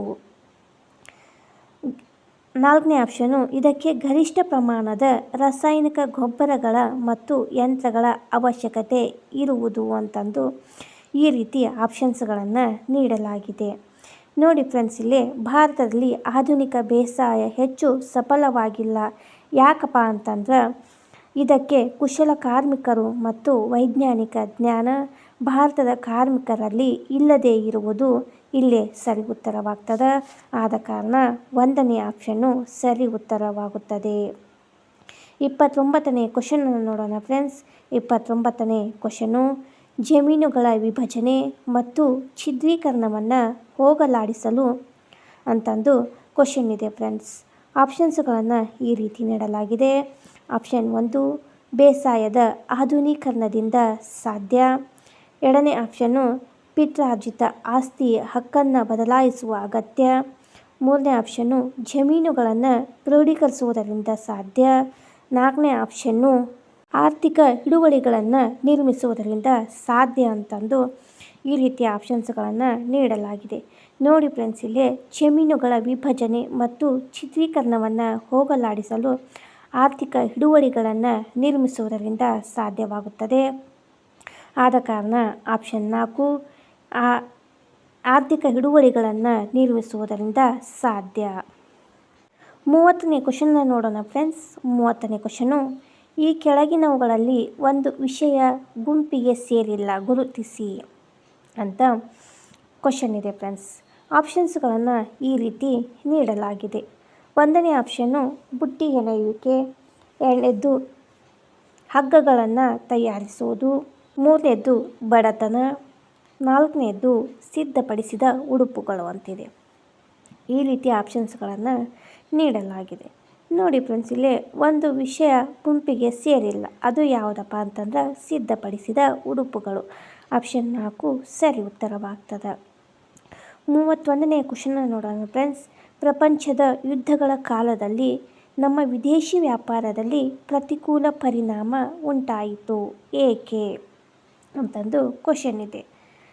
ಇಲ್ಲಿ ಆಪ್ಷನ್ಸ್ಗಳನ್ನು ನೋಡ್ತಾ ಹೋಗೋಣ. 1ನೇ ಆಪ್ಷನ್ನು ನಾವು ಕೈಗಾರಿಕಾ ಉತ್ಪಾದನೆ ಮಾಡಲಿಲ್ಲ, 2ನೇದ್ದು ನಮ್ಮಲ್ಲಿ ಆಗ ಕ್ಷಾಮ ತಲೆದೂರಿತ್ತು, ಆಪ್ಷನ್ 3 ಶತ್ರು ರಾಷ್ಟ್ರಗಳ ಜೊತೆಯಲ್ಲಿ ವ್ಯಾಪಾರ ನಡೆಸಲು ಸಾಧ್ಯವಾಗಲಿಲ್ಲ, ಆಪ್ಷನ್ 4 ಬ್ರಿಟಿಷರು ನಮ್ಮ ವಿದೇಶಿ ವ್ಯಾಪಾರವನ್ನು ಉತ್ತೇಜಿಸಲಿಲ್ಲ ಅಂತಂದು ಈ ರೀತಿ ಆಪ್ಷನ್ಸ್ಗಳನ್ನು ನೀಡಲಾಗಿದೆ. ಪ್ರಪಂಚದ ಯುದ್ಧಗಳ ಕಾಲದಲ್ಲಿ ನಮ್ಮ ವಿದೇಶಿ ವ್ಯಾಪಾರದಲ್ಲಿ ಪ್ರತಿಕೂಲ ಉಂಟಾಯಿತು. ಯಾಕಪ್ಪ ಅಂತಂದ್ರೆ ಶತ್ರು ರಾಷ್ಟ್ರಗಳ ಜೊತೆಯಲ್ಲಿ ವ್ಯಾಪಾರ ನಡೆಸಲು ಸಾಧ್ಯವಾಗಲಿಲ್ಲ. ಕಾರಣ ಆಪ್ಷನ್ 3 ಸರಿ ಉತ್ತರವಾಗ್ತದೆ. 32ನೇ ಕ್ವಶನ್ನು. ಬ್ರಹ್ಮದೇಯ ಎಂಬ ಪದವು ಮೊಟ್ಟ ಮೊದಲ ಬಾರಿಗೆ ಕಂಡುಬರುವುದು ಅಂತಂದು ಕ್ವಶನ್ ಇದೆ ಫ್ರೆಂಡ್ಸ್. ಆಪ್ಷನ್ಸ್ಗಳನ್ನು ಈ ರೀತಿ ನೀಡಲಾಗಿದೆ. 1ನೇ ಆಪ್ಷನ್ನು ಆರಂಭದ ವೇದ ಪಠ್ಯಗಳಲ್ಲಿ, 2ನೇದ್ದು ಆರಂಭದ ಬೌದ್ಧ ಪಠ್ಯಗಳಲ್ಲಿ, ಆಪ್ಷನ್ 3 ಗುಪ್ತರ ಪೂರ್ವ ಶಾಸನಗಳಲ್ಲಿ, ಆಪ್ಷನ್ 4 ಗುಪ್ತರ ನಂತರದ ಶಾಸನಗಳಲ್ಲಿ ಅಂತಂದು ಆಪ್ಷನ್ಸ್ಗಳನ್ನು ಕೊಡಲಾಗಿದೆ. ನೋಡಿ ಫ್ರೆಂಡ್ಸ್, ಇಲ್ಲಿ ಬ್ರಹ್ಮದೇಯ ಎಂಬ ಪದವು ಮೊಟ್ಟ ಮೊದಲಿಗೆ ಕಂಡುಬರುವುದು ಎದ್ರೊಳಗಪ್ಪ ಅಂತಂದ್ರೆ ಗುಪ್ತರ ನಂತರದ ಶಾಸನಗಳಲ್ಲಿ ಕಂಡುಬರ್ತದೆ. ಆದ ಕಾರಣ ಆಪ್ಷನ್ 4 ಗುಪ್ತರ ನಂತರದ ಶಾಸನಗಳಲ್ಲಿ ಇದು ಸರಿಯಾದಂಥ ಉತ್ತರವಾಗ್ತದೆ. 33ನೇ ಕ್ವಶನ್ನು. ಕೆಳಗಿನವುಗಳಲ್ಲಿ ಸರಿಯಾದ ಹೊಂದಾಣಿಕೆ ಇಲ್ಲದ್ದು ಯಾವುದು ಅಂತಂದು ಕ್ವಶನ್ ಇದೆ. ಆಪ್ಷನ್ಸ್ಗಳು ಈ ರೀತಿಯಾಗಿದೆ. 1ನೇ ಆಪ್ಷನ್ನು ವರಹಮೀರ ಬೃಹತ್ ಸಂಹಿತೆಯನ್ನು ಬರಿತಾನ, 2ನೇದ್ದು ಆರ್ಯಭಟ ಸೂರ್ಯ ಸಿದ್ಧಾಂತ, 3ನೇದ್ದು ಲತದೇವ ರೋಮಕ ಸಿದ್ಧಾಂತ, 4ನೇದ್ದು ಭಾರವಿ ದಶಕುಮಾರ ಚರಿತ ಅಂತಂದು ಅವರು ಬರೆದಿರ್ತಕ್ಕಂಥ ಕೃತಿಯ ಪುಸ್ತಕಗಳನ್ನು ಇಲ್ಲಿ ಕೊಡಲಾಗಿದೆ. ಆದ ಕಾರಣ ಇಲ್ಲಿ ಸರಿಯಾದಂಥ ಉತ್ತರವನ್ನು ನಾವು ನೋಡಬೇಕು. ಇಲ್ಲಿ ಸರಿಯಾದ ಹೊಂದಾಣಿಕೆ ಯಾವುದಿಲ್ಲ ಅಂತಂದು ನೋಡೋಣ. ವರಹಮೀರ ಬೃಹತ್ ಸಂಹಿತೆಯನ್ನು ಬರಿತಾನ, ಆರ್ಯಭಟ ಸೂರ್ಯ ಸಿದ್ಧಾಂತವನ್ನು ಬರಿತಾನ, ಲತದೇವ ರೋಮಕ ಸಿದ್ಧಾಂತವನ್ನು ಬರಿತಾನ. ಆದರೆ ಭಾರವಿ ದಶಕುಮಾರ ಚರಿತವನ್ನು ಬರೆಯುವುದಿಲ್ಲ. ಆದ ಕಾರಣ ಇದು ಸರಿಯಾದ ಹೊಂದಾಣಿಕೆಯಾಗಿಲ್ಲ. 34ನೇ ಕ್ವಶನ್ನ ನೋಡೋಣ ಫ್ರೆಂಡ್ಸ್. ಗುಪ್ತರ ಯುಗದಲ್ಲಿ ಚಿನ್ನದ ನಾಣ್ಯಗಳ ಚಲಾವಣೆ ಹೆಚ್ಚಾಗಿದ್ದನ್ನು ಈ ಕೆಳಗಿನವುಗಳಲ್ಲಿ ಯಾವುದು ಸೂಚಿಸುತ್ತದೆ ಅಂತಂದು ಕ್ವಶನ್ ಇದೆ. ಆಪ್ಷನ್ಸ್ಗಳನ್ನು ಈ ರೀತಿ ನೀಡಲಾಗಿದೆ. 1ನೇ ಆಪ್ಷನ್ನು ಹೊಸ ಚಿನ್ನದ ಗಣಿಗಳ ಸಂಶೋಧನೆ, ಆಪ್ಷನ್ 2 ಅಧಿಕ ಹಣದುಬ್ಬರ, ಆಪ್ಷನ್ 3 ವಿದೇಶಿ ವ್ಯಾಪಾರದ ಬೆಳವಣಿಗೆಯಿಂದ ಹೆಚ್ಚಿನ ಚಿನ್ನದ ಒಳಹರಿವು, ಆಪ್ಷನ್ 4 ದಕ್ಷಿಣ ಆಫ್ರಿಕಾದಿಂದ ಚಿನ್ನದ ಆಮದು ಅಂತಂದು ಈ ರೀತಿಯ ಆಪ್ಷನ್ಸ್ಗಳನ್ನು ನೀಡಲಾಗಿದೆ. ನೋಡಿ ಫ್ರೆಂಡ್ಸ್, ಇಲ್ಲಿ ವಿದೇಶಿ ವ್ಯಾಪಾರದ ಬೆಳವಣಿಗೆಯಿಂದಾಗಿ ಹೆಚ್ಚಿನ ಚಿನ್ನದ ಒಳಹರಿವು ಆಪ್ಷನ್ 3 ಸರಿ ಉತ್ತರವಾಗುತ್ತದೆ. 35ನೇ ಕ್ವಶನ್ನ ನೋಡೋಣ ಫ್ರೆಂಡ್ಸ್. 35ನೇ ಕ್ವಶನ್ನು. ಪತಂಜಲಿಯ ಕೃತಿ ಅಷ್ಟಾಧ್ಯಾಯಿಯು ಈ ಕೆಳಗಿನ ಯಾವುದಕ್ಕೆ ಸಂಬಂಧಿಸಿದೆ ಅಂತಂದು ಕ್ವಶನ್ ಇದೆ. ಆಪ್ಷನ್ಸ್ಗಳನ್ನು ಈ ರೀತಿ ನೀಡಲಾಗಿದೆ. ಆಪ್ಷನ್ 1 ಗದ್ಯ, ಆಪ್ಷನ್ 2 ವ್ಯಾಕರಣ, ಆಪ್ಷನ್ 3 ಪದ್ಯ, ಆಪ್ಷನ್ 4 ಗಣಿತ ಅಂತಂದು ಆಪ್ಷನ್ಸ್ಗಳನ್ನು ನೀಡಲಾಗಿದೆ. ನೋಡಿ ಫ್ರೆಂಡ್ಸ್, ಇಲ್ಲಿ ಪತಂಜಲಿಯ ಕೃತಿ ಅಷ್ಟಾಧ್ಯಾಯಿಯು ಇಲ್ಲಿ ಯಾವುದಕ್ಕೆ ಸಂಬಂಧಿಸಿದೆಯಪ್ಪ ಅಂತಂದ್ರೆ ವ್ಯಾಕರಣಕ್ಕೆ ಸಂಬಂಧಿಸಿದೆ. ಆಪ್ಷನ್ 2 ವ್ಯಾಕರಣ ಸರಿ ಉತ್ತರವಾಗ್ತದೆ. 36ನೇ ಕ್ವಶನನ್ನು ನೋಡೋಣ ಫ್ರೆಂಡ್ಸ್. 36ನೇ ಕ್ವಶನು. ಈ ಕೆಳಗಿನ ಯಾವ 2 ಶಿಲ್ಪಶಾಸನಗಳು ಒಂದುಗೂಡಿ ಗಾಂಧಾರ ಶಿಲ್ಪ ಶೈಲಿ ಎನಿಸಿಕೊಂಡಿದೆ ಅಂತಂದು ಕ್ವಶನ್ ಇದೆ. ಈಗ ಆಪ್ಷನ್ಸನ್ನು ನೋಡೋಣ ಫ್ರೆಂಡ್ಸ್. ಒಂದನೇ ಆಪ್ಷನ್ನು ಇಂಡಿಯನ್ ಮತ್ತು ಇಸ್ಲಾಮಿಕ್, ಎರಡನೇದ್ದು ಇಂಡಿಯನ್ ಮತ್ತು ಈಜಿಪ್ಟ್, ಮೂರನೇದ್ದು ಇಂಡಿಯನ್ ಮತ್ತು ಗ್ರೀಕ್, ಆಪ್ಷನ್ 4 ಇಂಡಿಯನ್ ಮತ್ತು ಚೈನಾ ಅಂತಂದು ಆಪ್ಷನ್ಸ್ಗಳನ್ನು ಕೊಡಲಾಗಿದೆ. ನೋಡಿ ಫ್ರೆಂಡ್ಸ್, ಇಲ್ಲಿ ಯಾವ ಎರಡು ಶಿಲ್ಪಶಾಸನಗಳು ಒಂದುಗೂಡಿ ಗಾಂಧಾರ ಶಿಲ್ಪ ಶೈಲಿಯಾಗಿದೆ ಅಂದ್ರೆ ಇಂಡಿಯನ್ ಮತ್ತು ಗ್ರೀಕ್ ಎರಡು ಶಿಲ್ಪಶಾಸನಗಳು ಒಂದುಗೂಡಿ ಗಾಂಧಾರ ಶಿಲ್ಪ ಶೈಲಿ ಎನಿಸಿಕೊಂಡಿವೆ. ಆದ ಕಾರಣ ಆಪ್ಷನ್ 3 ಇಂಡಿಯನ್ ಮತ್ತು ಗ್ರೀಕ್ ಸರಿ ಉತ್ತರವಾಗುತ್ತದೆ. 37ನೇ ಕ್ವಶನ್ನ ನೋಡೋಣ ಫ್ರೆಂಡ್ಸ್. 37ನೇ ಕ್ವಶನು, ಜಿಲ್ಲಾ ಮಟ್ಟದಲ್ಲಿ ಮೌಲ್ಯ ಅಧಿಕಾರಿಗಳನ್ನು ಇಳಿಕೆ ಕ್ರಮದಲ್ಲಿ ತೋರಿಸುವ ಪಟ್ಟಿ ಅಂತಂದು ಕ್ವಶನ್ ಇದೆ. ಆಪ್ಷನ್ಸ್ಗಳನ್ನು ಈ ರೀತಿ ನೀಡಲಾಗಿದೆ. ಒಂದನೇ ಆಪ್ಷನ್ನು ರಾಜುಕ, ಪ್ರಾದೇಶಿಕ ಮತ್ತು ಯುಕ್ತ, ಎರಡನೇದ್ದು ಪ್ರಾದೇಶಿಕ, ರಾಜುಕ ಮತ್ತು ಯುಕ್ತ, ಮೂರನೇದ್ದು ಪ್ರಾದೇಶಿಕ, ಯುಕ್ತ ಮತ್ತು ರಾಜುಕ, ನಾಲ್ಕನೇ ಆಪ್ಷನ್ನು ಯುಕ್ತ, ರಾಜುಕ ಮತ್ತು ಪ್ರಾದೇಶಿಕ ಅಂತಂದು ಈ ರೀತಿ ಆಪ್ಷನ್ಸ್ಗಳನ್ನು ಕೊಡಲಾಗಿದೆ.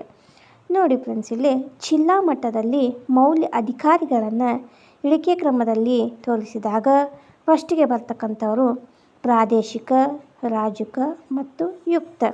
ಆದ ಕಾರಣ ಎರಡನೇ ಆಪ್ಷನು ಪ್ರಾದೇಶಿಕ, ರಾಜುಕ, ಯುಕ್ತ ಇದು ಸರಿಯಾದಂಥ ಉತ್ತರವಾಗುತ್ತದೆ. 38ನೇ ಕ್ವಶನನ್ನು ನೋಡೋಣ ಫ್ರೆಂಡ್ಸ್. ಶಾತವಾಹನರ ಕಾಲದ ಪ್ರಮುಖ ಸ್ತೂಪಗಳನ್ನು ಹೊಂದಿರುವ ಸ್ಥಳಗಳು ಅಂತಂದು ಕ್ವಶನ್ ಇದೆ ಫ್ರೆಂಡ್ಸ್. ಆಪ್ಷನ್ಸ್ಗಳನ್ನು ಈ ರೀತಿ ನೀಡಲಾಗಿದೆ. ಒಂದನೇದ್ದು ಅಮರಾವತಿ ಮತ್ತು ನಾಗಾರ್ಜುನ ಕೊಂಡ, ಎರಡನೇದ್ದು ಕಾರ್ಲೆ ಮತ್ತು ಅಜಂತ, ಮೂರನೇದ್ದು ನಾಸಿಕ್ ಮತ್ತು ಬೀಡ್ಯ, ನಾಲ್ಕನೇದ್ದು ಐಹೊಳೆ ಮತ್ತು ಪಟ್ಟದಕಲ್ಲು ಅಂತ ಈ ರೀತಿ ಆಪ್ಷನ್ಸ್ಗಳನ್ನು ಕೊಡಲಾಗಿದೆ. ನೋಡಿ ಫ್ರೆಂಡ್ಸ್, ಇಲ್ಲಿ ಶಾತವಾಹನರ ಕಾಲದ ಪ್ರಮುಖ ಸ್ತೂಪಗಳು ಯಾವಪ್ಪ ಅಂತಂದ್ರೆ ಹೊಂದಿರತಕ್ಕಂಥ ಸ್ಥಳಗಳು ಯಾವಪ್ಪ ಅಂತಂದ್ರೆ ಅಮರಾವತಿ ಮತ್ತು ನಾಗಾರ್ಜುನಕೊಂಡ. ಆದ ಕಾರಣ ಆಪ್ಷನ್ 1 ಅಮರಾವತಿ, ನಾಗಾರ್ಜುನಕೊಂಡ ಸರಿ ಉತ್ತರವಾಗುತ್ತದೆ. ಹಾಗೆ 39ನೇ ಕ್ವಶನ್ನ ನೋಡೋಣ ಫ್ರೆಂಡ್ಸ್. ಯಾವ ಸಂತತಿಯವರು ಹಲ್ಮಿಡಿಯಲ್ಲಿ ದೊರೆತ ಮೊದಲ ಕನ್ನಡ ದಾಖಲೆಗಳನ್ನು ಹೊರಡಿಸಿದರು ಅಂತಂದು ಕ್ವಶನ್ ಇದೆ. ಆಪ್ಷನ್ಸ್ಗಳನ್ನು ಈ ರೀತಿ ನೀಡಲಾಗಿದೆ. ಆಪ್ಷನ್ 1 ಗಂಗರು, ಆಪ್ಷನ್ 2 ಚಾಲುಕ್ಯರು, ಆಪ್ಷನ್ 3 ರಾಷ್ಟ್ರಕೂಟರು, ಆಪ್ಷನ್ 4 ಕದಂಬರರು ಅಂತಂದು ಈ ರೀತಿ ಆಪ್ಷನ್ಸ್ಗಳನ್ನು ನೀಡಲಾಗಿದೆ. ನೋಡಿ ಫ್ರೆಂಡ್ಸ್, ಇಲ್ಲಿ ಕದಂಬರ ಸಂತತಿಯವರು ಹಲ್ಮಿಡಿಯಲ್ಲಿ ದೊರೆತ ಮೊದಲ ಕನ್ನಡದ ದಾಖಲೆಯನ್ನು ಹೊರಡಿಸಿದವರಾಗಿರ್ತಾರೆ. ಆದ ಕಾರಣ ಆಪ್ಷನ್ 4 ಕದಂಬರರು ಸರಿ ಉತ್ತರವಾಗುತ್ತದೆ. ಈಗ 40ನೇ ಕ್ವಶನ್ನ ನೋಡೋಣ ಫ್ರೆಂಡ್ಸ್. 40ನೇ ಕ್ವಶನು, ಕೇಕುಲಂ ಕದನ ಯಾರ ನಡುವೆ ನಡೆಯಿತು ಅಂತಂದು ಕ್ವಶನ್ ಇದೆ ಫ್ರೆಂಡ್ಸ್. ಆಪ್ಷನ್ಸನ್ನು ನೋಡೋಣ. ಒಂದನೇ ಆಪ್ಷನ್ನು ಚಾಲುಕ್ಯರು ಮತ್ತು ಪಲ್ಲವರು, ಎರಡನೇದ್ದು ರಾಷ್ಟ್ರಕೂಟರು ಮತ್ತು ಚೇಳರು, ಮೂರನೇದ್ದು ಪಾಂಡ್ಯರು ಮತ್ತು ಕದಂಬರರು, ನಾಲ್ಕನೇದ್ದು ಗಂಗರು ಮತ್ತು ಪಾಂಡ್ಯರು ಅಂತಂದು ಈ ರೀತಿ ಆಪ್ಷನ್ಸ್ಗಳನ್ನು ಕೊಡಲಾಗಿದೆ.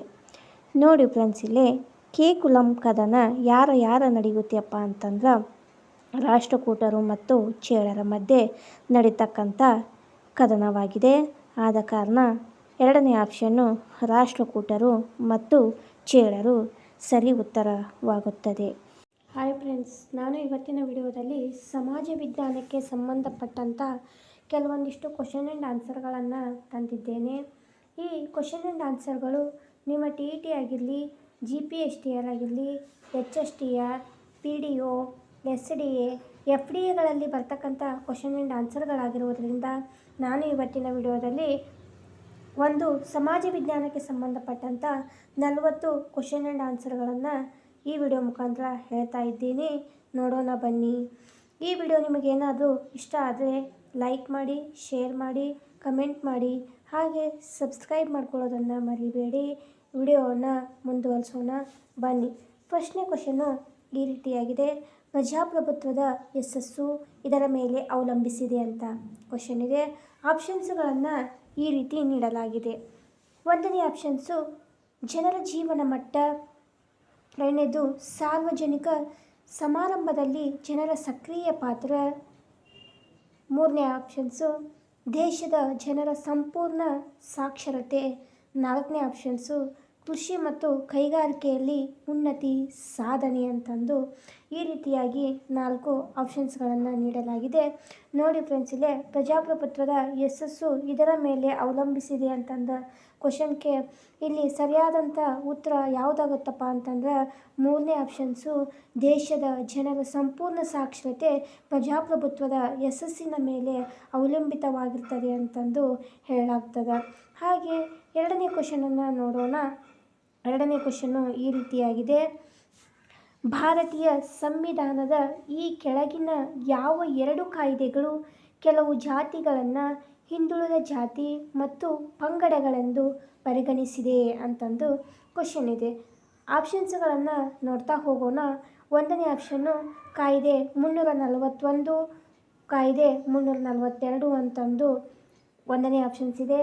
ಎರಡನೇ ಆಪ್ಷನ್ನು ಕಾಯ್ದೆ 342ರಿಂದ 343, ಆಪ್ಷನ್ 3 ಕಾಯ್ದೆ 342ರಿಂದ 344, ಆಪ್ಷನ್ 4 ಕಾಯ್ದೆ 340ರಿಂದ 341 ಅಂತಂದು ಈ ರೀತಿಯಾಗಿ 4 ಆಪ್ಷನ್ಸ್ಗಳನ್ನು ನೀಡಲಾಗಿದೆ. ನೋಡಿ ಫ್ರೆಂಡ್ಸ್, ಇಲ್ಲೇ ಯಾವುದು ಸರಿ ಉತ್ತರವಾಗ್ತದಂತಂದು ನೋಡೋಣ. ಭಾರತೀಯ ಸಂವಿಧಾನದ ಈ ಕೆಳಗಿನ ಯಾವ 2 ಕಾಯ್ದೆಗಳು ಕೆಲವು ಜಾತಿ ಮತ್ತು ಹಿಂದುಳಿದ ಜಾತಿ ಮತ್ತು ಪಂಗಡಗಳೆಂದು ಪರಿಗಣಿಸಲಾಗಿದೆ ಅಂತಂದ್ರೆ ಆಪ್ಷನ್ 1 ಕಾಯ್ದೆ 341 ಮತ್ತು 342 ಇಲ್ಲಿ ಸರಿಯಾದಂಥ ಉತ್ತರವಾಗ್ತದೆ.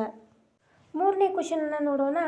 ದಿಶಾ ಎಂಬ ಸ್ವಯಂ ಪ್ರೇರಿತ ಸಂಸ್ಥೆಯು ಉತ್ತರ ಪ್ರದೇಶದಲ್ಲಿ ಈ ಕೆಳಗಿನ ಯಾವ ಕ್ಷೇತ್ರದ ಉನ್ನತಿಗಾಗಿ ಶ್ರಮಿಸುತ್ತದೆ ಅಂತಂದು ಕ್ವಶನ್ ಇದೆ. ಆಪ್ಷನ್ಸನ್ನು ನೋಡೋಣ ಫ್ರೆಂಡ್ಸ್. ಒಂದನೇ ಆಪ್ಷನ್ನು ಬಾಲಕಾರ್ಮಿಕರ ನಿರ್ಮೂಲನೆ, ಎರಡನೇದ್ದು ಹಳ್ಳಿಗಾಡು ಜನರಿಗೆ ಉದ್ಯೋಗ ದೊರಕಿಸುವ ಕ್ಷೇತ್ರ, ಮೂರನೇದ್ದು ದೇಶಾದ್ಯಂತ ಅನಕ್ಷರತೆಯ ನಿರ್ಮೂಲನೆ, ನಾಲ್ಕನೇ ಆಪ್ಷನ್ನು ಮಹಿಳೆಯರ ಉನ್ನತಿ ಅಂತಂದು ಆಪ್ಷನ್ಸ್ಗಳನ್ನು ನೀಡಲಾಗಿದೆ. ನೋಡಿ ಫ್ರೆಂಡ್ಸ್, ಇಲ್ಲಿ ದಿಶಾ ಎಂಬ ಸ್ವಯಂ ಪ್ರೇರಿತ ಸಂಸ್ಥೆಯು ಉತ್ತರ ಪ್ರದೇಶದಲ್ಲಿ ಯಾವ ಕ್ಷೇತ್ರದ ಉನ್ನತಿಗಾಗಿ ಶ್ರಮಿಸುತ್ತದೆ ಅಂತಂದ್ರೆ ಆಪ್ಷನ್ 3 ದೇಶಾದ್ಯಂತ ಅನಕ್ಷರತೆಯ ನಿರ್ಮೂಲನೆಗಾಗಿ ದಿಶಾ ಎಂಬ ಸಂಸ್ಥೆ ಏನು ಮಾಡ್ತದಪ್ಪ ಅಂತಂದ್ರೆ ಕ್ಷೇತ್ರದ ಉನ್ನತಿಗಾಗಿ ಶ್ರಮಿಸುವಂಥ ಒಂದು ಸಂಸ್ಥೆಯಾಗಿದೆ. ನಾಲ್ಕನೇ ಕ್ವಶನ್ನ ನೋಡ್ತಾ ಹೋಗೋಣ. ನಾಲ್ಕನೇ ಕ್ವಶನು ಕೆಳಗಿನವುಗಳಲ್ಲಿ ಯಾವ ಅಂಗದಿಂದ ನೇತ್ಯಾತ್ಮಕ ಮತದಾನದಿಂದ ನಿರ್ಣಯಗಳು ಶಾಸನಗಳಾಗಲು ತಡೆಯಲ್ಪಡುತ್ತವೆ ಅಂತಂದು ಕ್ವಶನ್ ಇದೆ. ಆಪ್ಷನ್ಸನ್ನು ನೋಡೋಣ ಫ್ರೆಂಡ್ಸ್. ಒಂದನೇ ಆಪ್ಷನ್ನು ಸಾಮಾನ್ಯ ಸಭೆ, ಎರಡನೇದ್ದು ಸಾಮಾಜಿಕ ಮತ್ತು ಆರ್ಥಿಕ ಸಭೆ, ಮೂರನೇದು ಧರ್ಮದರ್ಶಿ ಸಮಿತಿ, ನಾಲ್ಕನೇದು ಭದ್ರತಾ ಸಮಿತಿ ಅಂತಂದು ಆಪ್ಷನ್ಸ್ಗಳನ್ನು ನೀಡಲಾಗಿದೆ. ಇಲ್ಲಿ ಸರಿಯಾದಂಥ ಉತ್ತರ ಯಾವುದಾಗ್ತದಂತಂದು ನೋಡೋಣ ಫ್ರೆಂಡ್ಸ್. ನೇತ್ಯಾತ್ಮಕ ಮತದಾನದಿಂದ ನಿರ್ಣಯಗಳು ಶಾಸನಗಳಾಗಲು ತಡೆಯಲ್ಪಡುತ್ತವೆ ಅಂತಂದು ಇದಕ್ಕೆ ಸರಿಯಾದಂಥ ಉತ್ತರ ಯಾವುದಾಗತ್ತಪ್ಪ ಅಂತಂದ್ರೆ ಆಪ್ಷನ್ 4 ಭದ್ರತಾ ಸಮಿತಿಯು ಇದಕ್ಕೆ ಸರಿಯಾದಂಥ ಉತ್ತರವಾಗ್ತದೆ. ಐದನೇ ಕ್ವಶನನ್ನು ನೋಡೋಣ ಫ್ರೆಂಡ್ಸ್. ಐದನೇ ಕ್ವಶನು ಈ ರೀತಿಯಾಗಿದೆ. ಈ ಕೆಳಗಿನವುಗಳಲ್ಲಿ 1954ರಲ್ಲಿ ಜವಾಹರ್ಲಾಲ್ ನೆಹರು ಮತ್ತು ಚೌ ಎನ್ ಲಾಯ್ ಇವರು ಮಾಡಿಕೊಂಡ ಒಪ್ಪಂದ ಯಾವುದು ಅಂತಂದು ಕ್ವಶನ್ ಇದೆ. ನೋಡಿ ಫ್ರೆಂಡ್ಸ್, ಇಲ್ಲಿ 1954ರಲ್ಲಿ ಜವಾಹರ್ಲಾಲ್ ನೆಹರು ಮತ್ತು ಚೌ ಎನ್ ಲಾಯ್ ಅವರು ಒಂದು ಒಪ್ಪಂದವನ್ನು ಮಾಡ್ಕೊತಾರೆ. ಆ ಒಪ್ಪಂದ ಯಾವುದು ಅಂತ ಕೇಳ್ಯಾರ. ಆಪ್ಷನ್ಸ್ಗಳನ್ನು ನೋಡ್ತಾ ಹೋಗೋಣ. ಒಂದನೇ ಆಪ್ಷನ್ನು 2 ದೇಶಗಳು ಪರಸ್ಪರ ಬಂಧಿತರನ್ನು ಬಿಡುಗಡೆ ಮಾಡುವುದು, ಎರಡನೇದು ಪರಸ್ಪರ ವ್ಯಾಪಾರಕ್ಕೆ ಅಂಗೀಕಾರ, ಮೂರನೇ ಆಪ್ಷನ್ನು 2 ದೇಶಗಳು ಪಂಚಶೀಲ ಸೂತ್ರಗಳನ್ನು ಪಾಲಿಸಲು ತೀರ್ಮಾನ, ನಾಲ್ಕನೇ ಆಪ್ಷನ್ನು ಎರಡೂ ದೇಶಗಳು ಶಾಂತಿಯುತವಾಗಿ ಗಡಿ ಸಮಸ್ಯೆಯನ್ನು ಪರಿಹರಿಸುವ ಅಂಗೀಕಾರ ಅಂತಂದು ಈ ರೀತಿ ಆಪ್ಷನ್ಸ್ಗಳನ್ನು ನೀಡಲಾಗಿದೆ.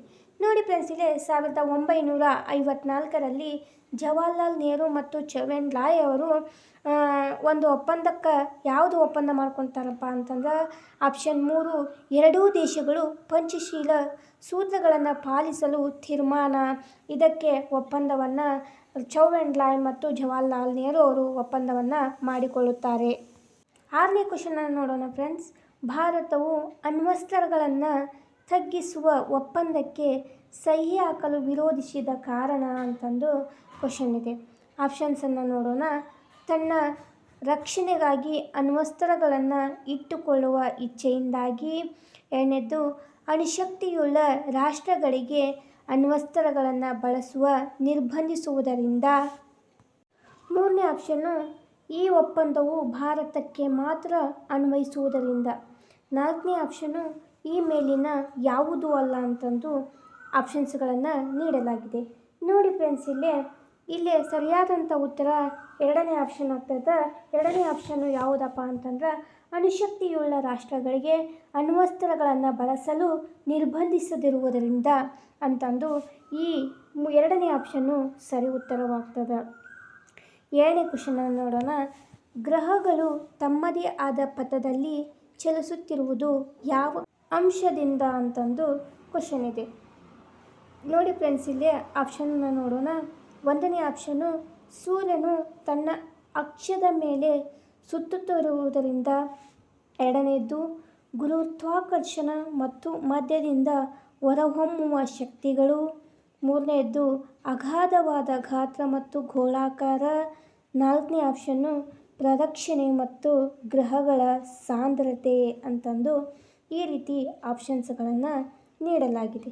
ನೋಡಿ ಫ್ರೆಂಡ್ಸ್, ಗ್ರಹಗಳು ತಮ್ಮದೇ ಆದ ಪಥದಲ್ಲಿ ಚಲಿಸುತ್ತಿರುವುದು ಯಾವ ಅಂಶದ ಮುಖಾಂತರ ಅಂತಂದ್ರೆ 2ನೇ ಆಪ್ಷನ್ನು, ಗುರುತ್ವಾಕರ್ಷಣೆ ಮತ್ತು ಮಧ್ಯದಿಂದ ಹೊರಹೊಮ್ಮುವ ಶಕ್ತಿಗಳ ಮೇಲೆ ಗ್ರಹಗಳು ತಮ್ಮ ಪಥದಲ್ಲಿ ಚಲಿಸುತ್ತವೆ ಅಂತಂದು ನಿರ್ಧರಿಸಲಾಗಿದೆ. ಹಾಗೆ 8ನೇ ಕ್ವಶನನ್ನು ನೋಡೋಣ.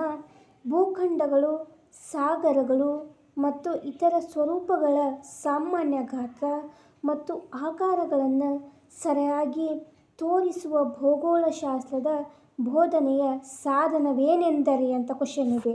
ಆಪ್ಷನ್ಸ್ಗಳು ಈ ರೀತಿಯಾಗಿದೆ. 1ನೇದ್ದು ಸೂಚನಾ ಫಲಕಗಳು. 2ನೇದ್ದು ನಕ್ಷೆಗಳು. 3ನೇದ್ದು ಛಾಯಾಚಿತ್ರಗಳು. 4ನೇದ್ದು ಗೋಳ ಅಂತಂದು ಆಪ್ಷನ್ಸ್ಗಳಿವೆ. ನೋಡಿ ಫ್ರೆಂಡ್ಸ್, ಸರಿಯಾದಂಥ ಉತ್ತರ 4ನೇ ಆಪ್ಷನ್ನು ಗೋಳ ಸರಿ ಉತ್ತರವಾಗ್ತದೆ. 9ನೇ ಕ್ವಶನನ್ನು ನೋಡೋಣ. ಅಭಿವೃದ್ಧಿ ಹೊಂದಿದ ರಾಷ್ಟ್ರಗಳಲ್ಲಿ ವಾಯು ಮಾಲಿನ್ಯಕ್ಕೆ ಈ ಕೆಳಕಾಣಿಸುವಗಳಲ್ಲಿ ಯಾವುವು ಕಾರಣಗಳಾಗಿವೆ ಅಂತಂದು ಕ್ವಶನ್ ಇದೆ.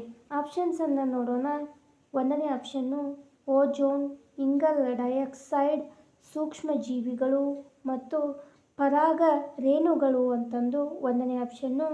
2ನೇ ಆಪ್ಷನ್ನು, ಇಂಗಾಲದ ಮೊನಾಕ್ಸೈಡ್, ಹೈಡ್ರೋಕಾರ್ಬನ್, ಸಾರಜನಕ ಮತ್ತು ಪರಿಸರದ ಧೂಳಿನ ಕಣಗಳು ಅಂತಂದು 2ನೇ ಆಪ್ಷನ್ ಇದೆ. 3ನೇ ಆಪ್ಷನ್ನು, ಆಲ್ಡೆ ಹೈಡ್ರಾಸ್, ಇಂಗಾಲದ ಮೊನಾಕ್ಸೈಡ್, ಕ್ಲೋರಿನ್ ಮತ್ತು ಪಾದರಸ ಅಂತಂದು 3ನೇ ಆಪ್ಷನ್ ಇದೆ. 4ನೇ ಆಪ್ಷನ್ನು, ಧೂಳು, ಹೈಡ್ರೋಜನ್ ಸೀಡ್, ಸಲ್ಫ್ಯೂರಿಕ್ ಆಕ್ಸೈಡ್ ಮತ್ತು ಪರಾಗ ರೇಣುಗಳು ಅಂತಂದು ಈ ರೀತಿ ಆಪ್ಷನ್ಸ್ಗಳನ್ನು ನೀಡಲಾಗಿದೆ. ನೋಡಿ ಫ್ರೆಂಡ್ಸ್, ಅಭಿವೃದ್ಧಿ ಹೊಂದಿದ ರಾಷ್ಟ್ರಗಳಲ್ಲಿ ವಾಯು ಮಾಲಿನ್ಯಕ್ಕೆ ಯಾವುದು ಕಾರಣವಾಗುತ್ತದಪ್ಪ ಅಂತಂದ್ರೆ 2ನೇ ಆಪ್ಷನ್ನು, ಇಂಗಾಲದ ಮೊನಾಕ್ಸೈಡ್, ಹೈಡ್ರೋಕಾರ್ಬನ್ಸ್, ಸಾರಜನಕ ಆಕ್ಸೈಡ್ಗಳು ಮತ್ತು ಪರಿಸರದ ಧೂಳಿನ ಕಣಗಳು ಇಲ್ಲಿ ಕಾರಣವಾಗುತ್ತವೆ ಅಂತಂದು ಇಲ್ಲಿ ತಿಳಿದು ಬರುತ್ತದೆ. ಈಗ 10ನೇ ಕ್ವಶನನ್ನು ನೋಡೋಣ ಫ್ರೆಂಡ್ಸ್.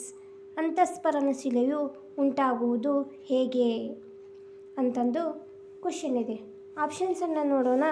1ನೇ ಆಪ್ಷನ್ನು, ಶಿಲೆಯ ಚೂರುಗಳು ಶೇಖರಣೆಯಾಗುವುದರಿಂದ. 2ನೇ ಆಪ್ಷನ್ನು, ಲಾವಾರಸವು ಘನೀಭವಿಸುವುದರಿಂದ. 3ನೇ ಆಪ್ಷನ್ನು, ರೂಪಾಂತರಶೀಲ ರಚನೆಯಾಗುವುದರಿಂದ. 4ನೇ ಆಪ್ಷನ್ನು ಭೂ ಹೊರಕವಚದಲ್ಲಿ ಶಿಲಾಪಾಕವು ತಣ್ಣಗಾಗಿ ಅಂತಂದು ಆಪ್ಷನ್ಸ್ಗಳನ್ನು ನೀಡಲಾಗಿದೆ. ನೋಡಿ ಫ್ರೆಂಡ್ಸ್, ಇಲ್ಲಿ ಅಂತಸ್ಫಲನ ಶಿಲೆಯು ಹೇಗೆ ಉಂಟಾಗ್ತದಪ್ಪ ಅಂತಂದ್ರೆ ಭೂ ಹೊರಕವಚದಲ್ಲಿ ಶಿಲಾಪಾಕವು ತಣ್ಣಗಾಗಿ ಅಂತಸ್ಫಲನ ಶಿಲೆಗಳು ಉಂಟಾಗ್ತವು.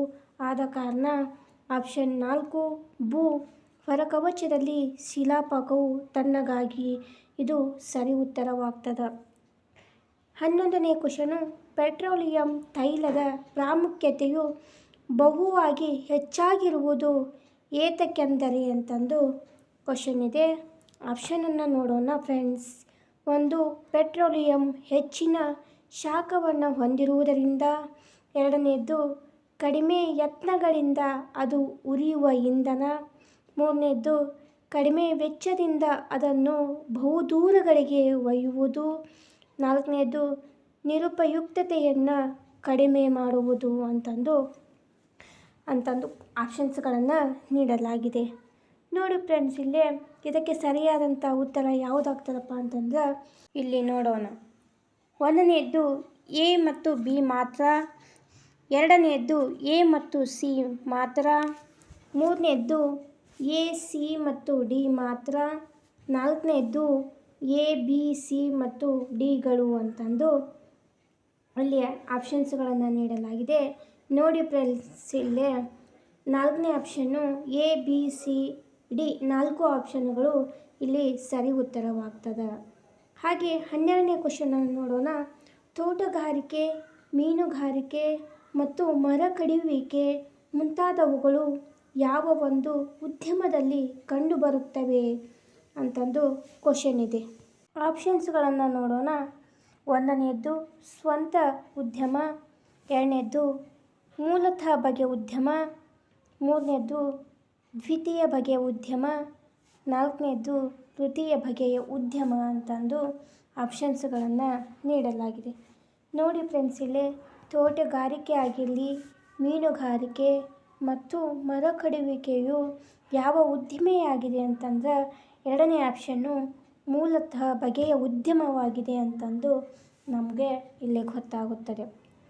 13ನೇ ಕ್ವಶನು, ವಿದೇಶಿ ವಿನಿಮಯ ಗಳಿಸುವುದಕ್ಕಾಗಿ ಮುಖ್ಯವಾಗಿ ಬೆಳೆಯುವ ಬೆಳೆಗಳ ಪಟ್ಟಿಯನ್ನು ಗುರುತಿಸಿ ಅಂತಂದು ಕ್ವಶನ್ ಇದೆ. ಆಪ್ಷನ್ಸನ್ನು ನೋಡೋಣ.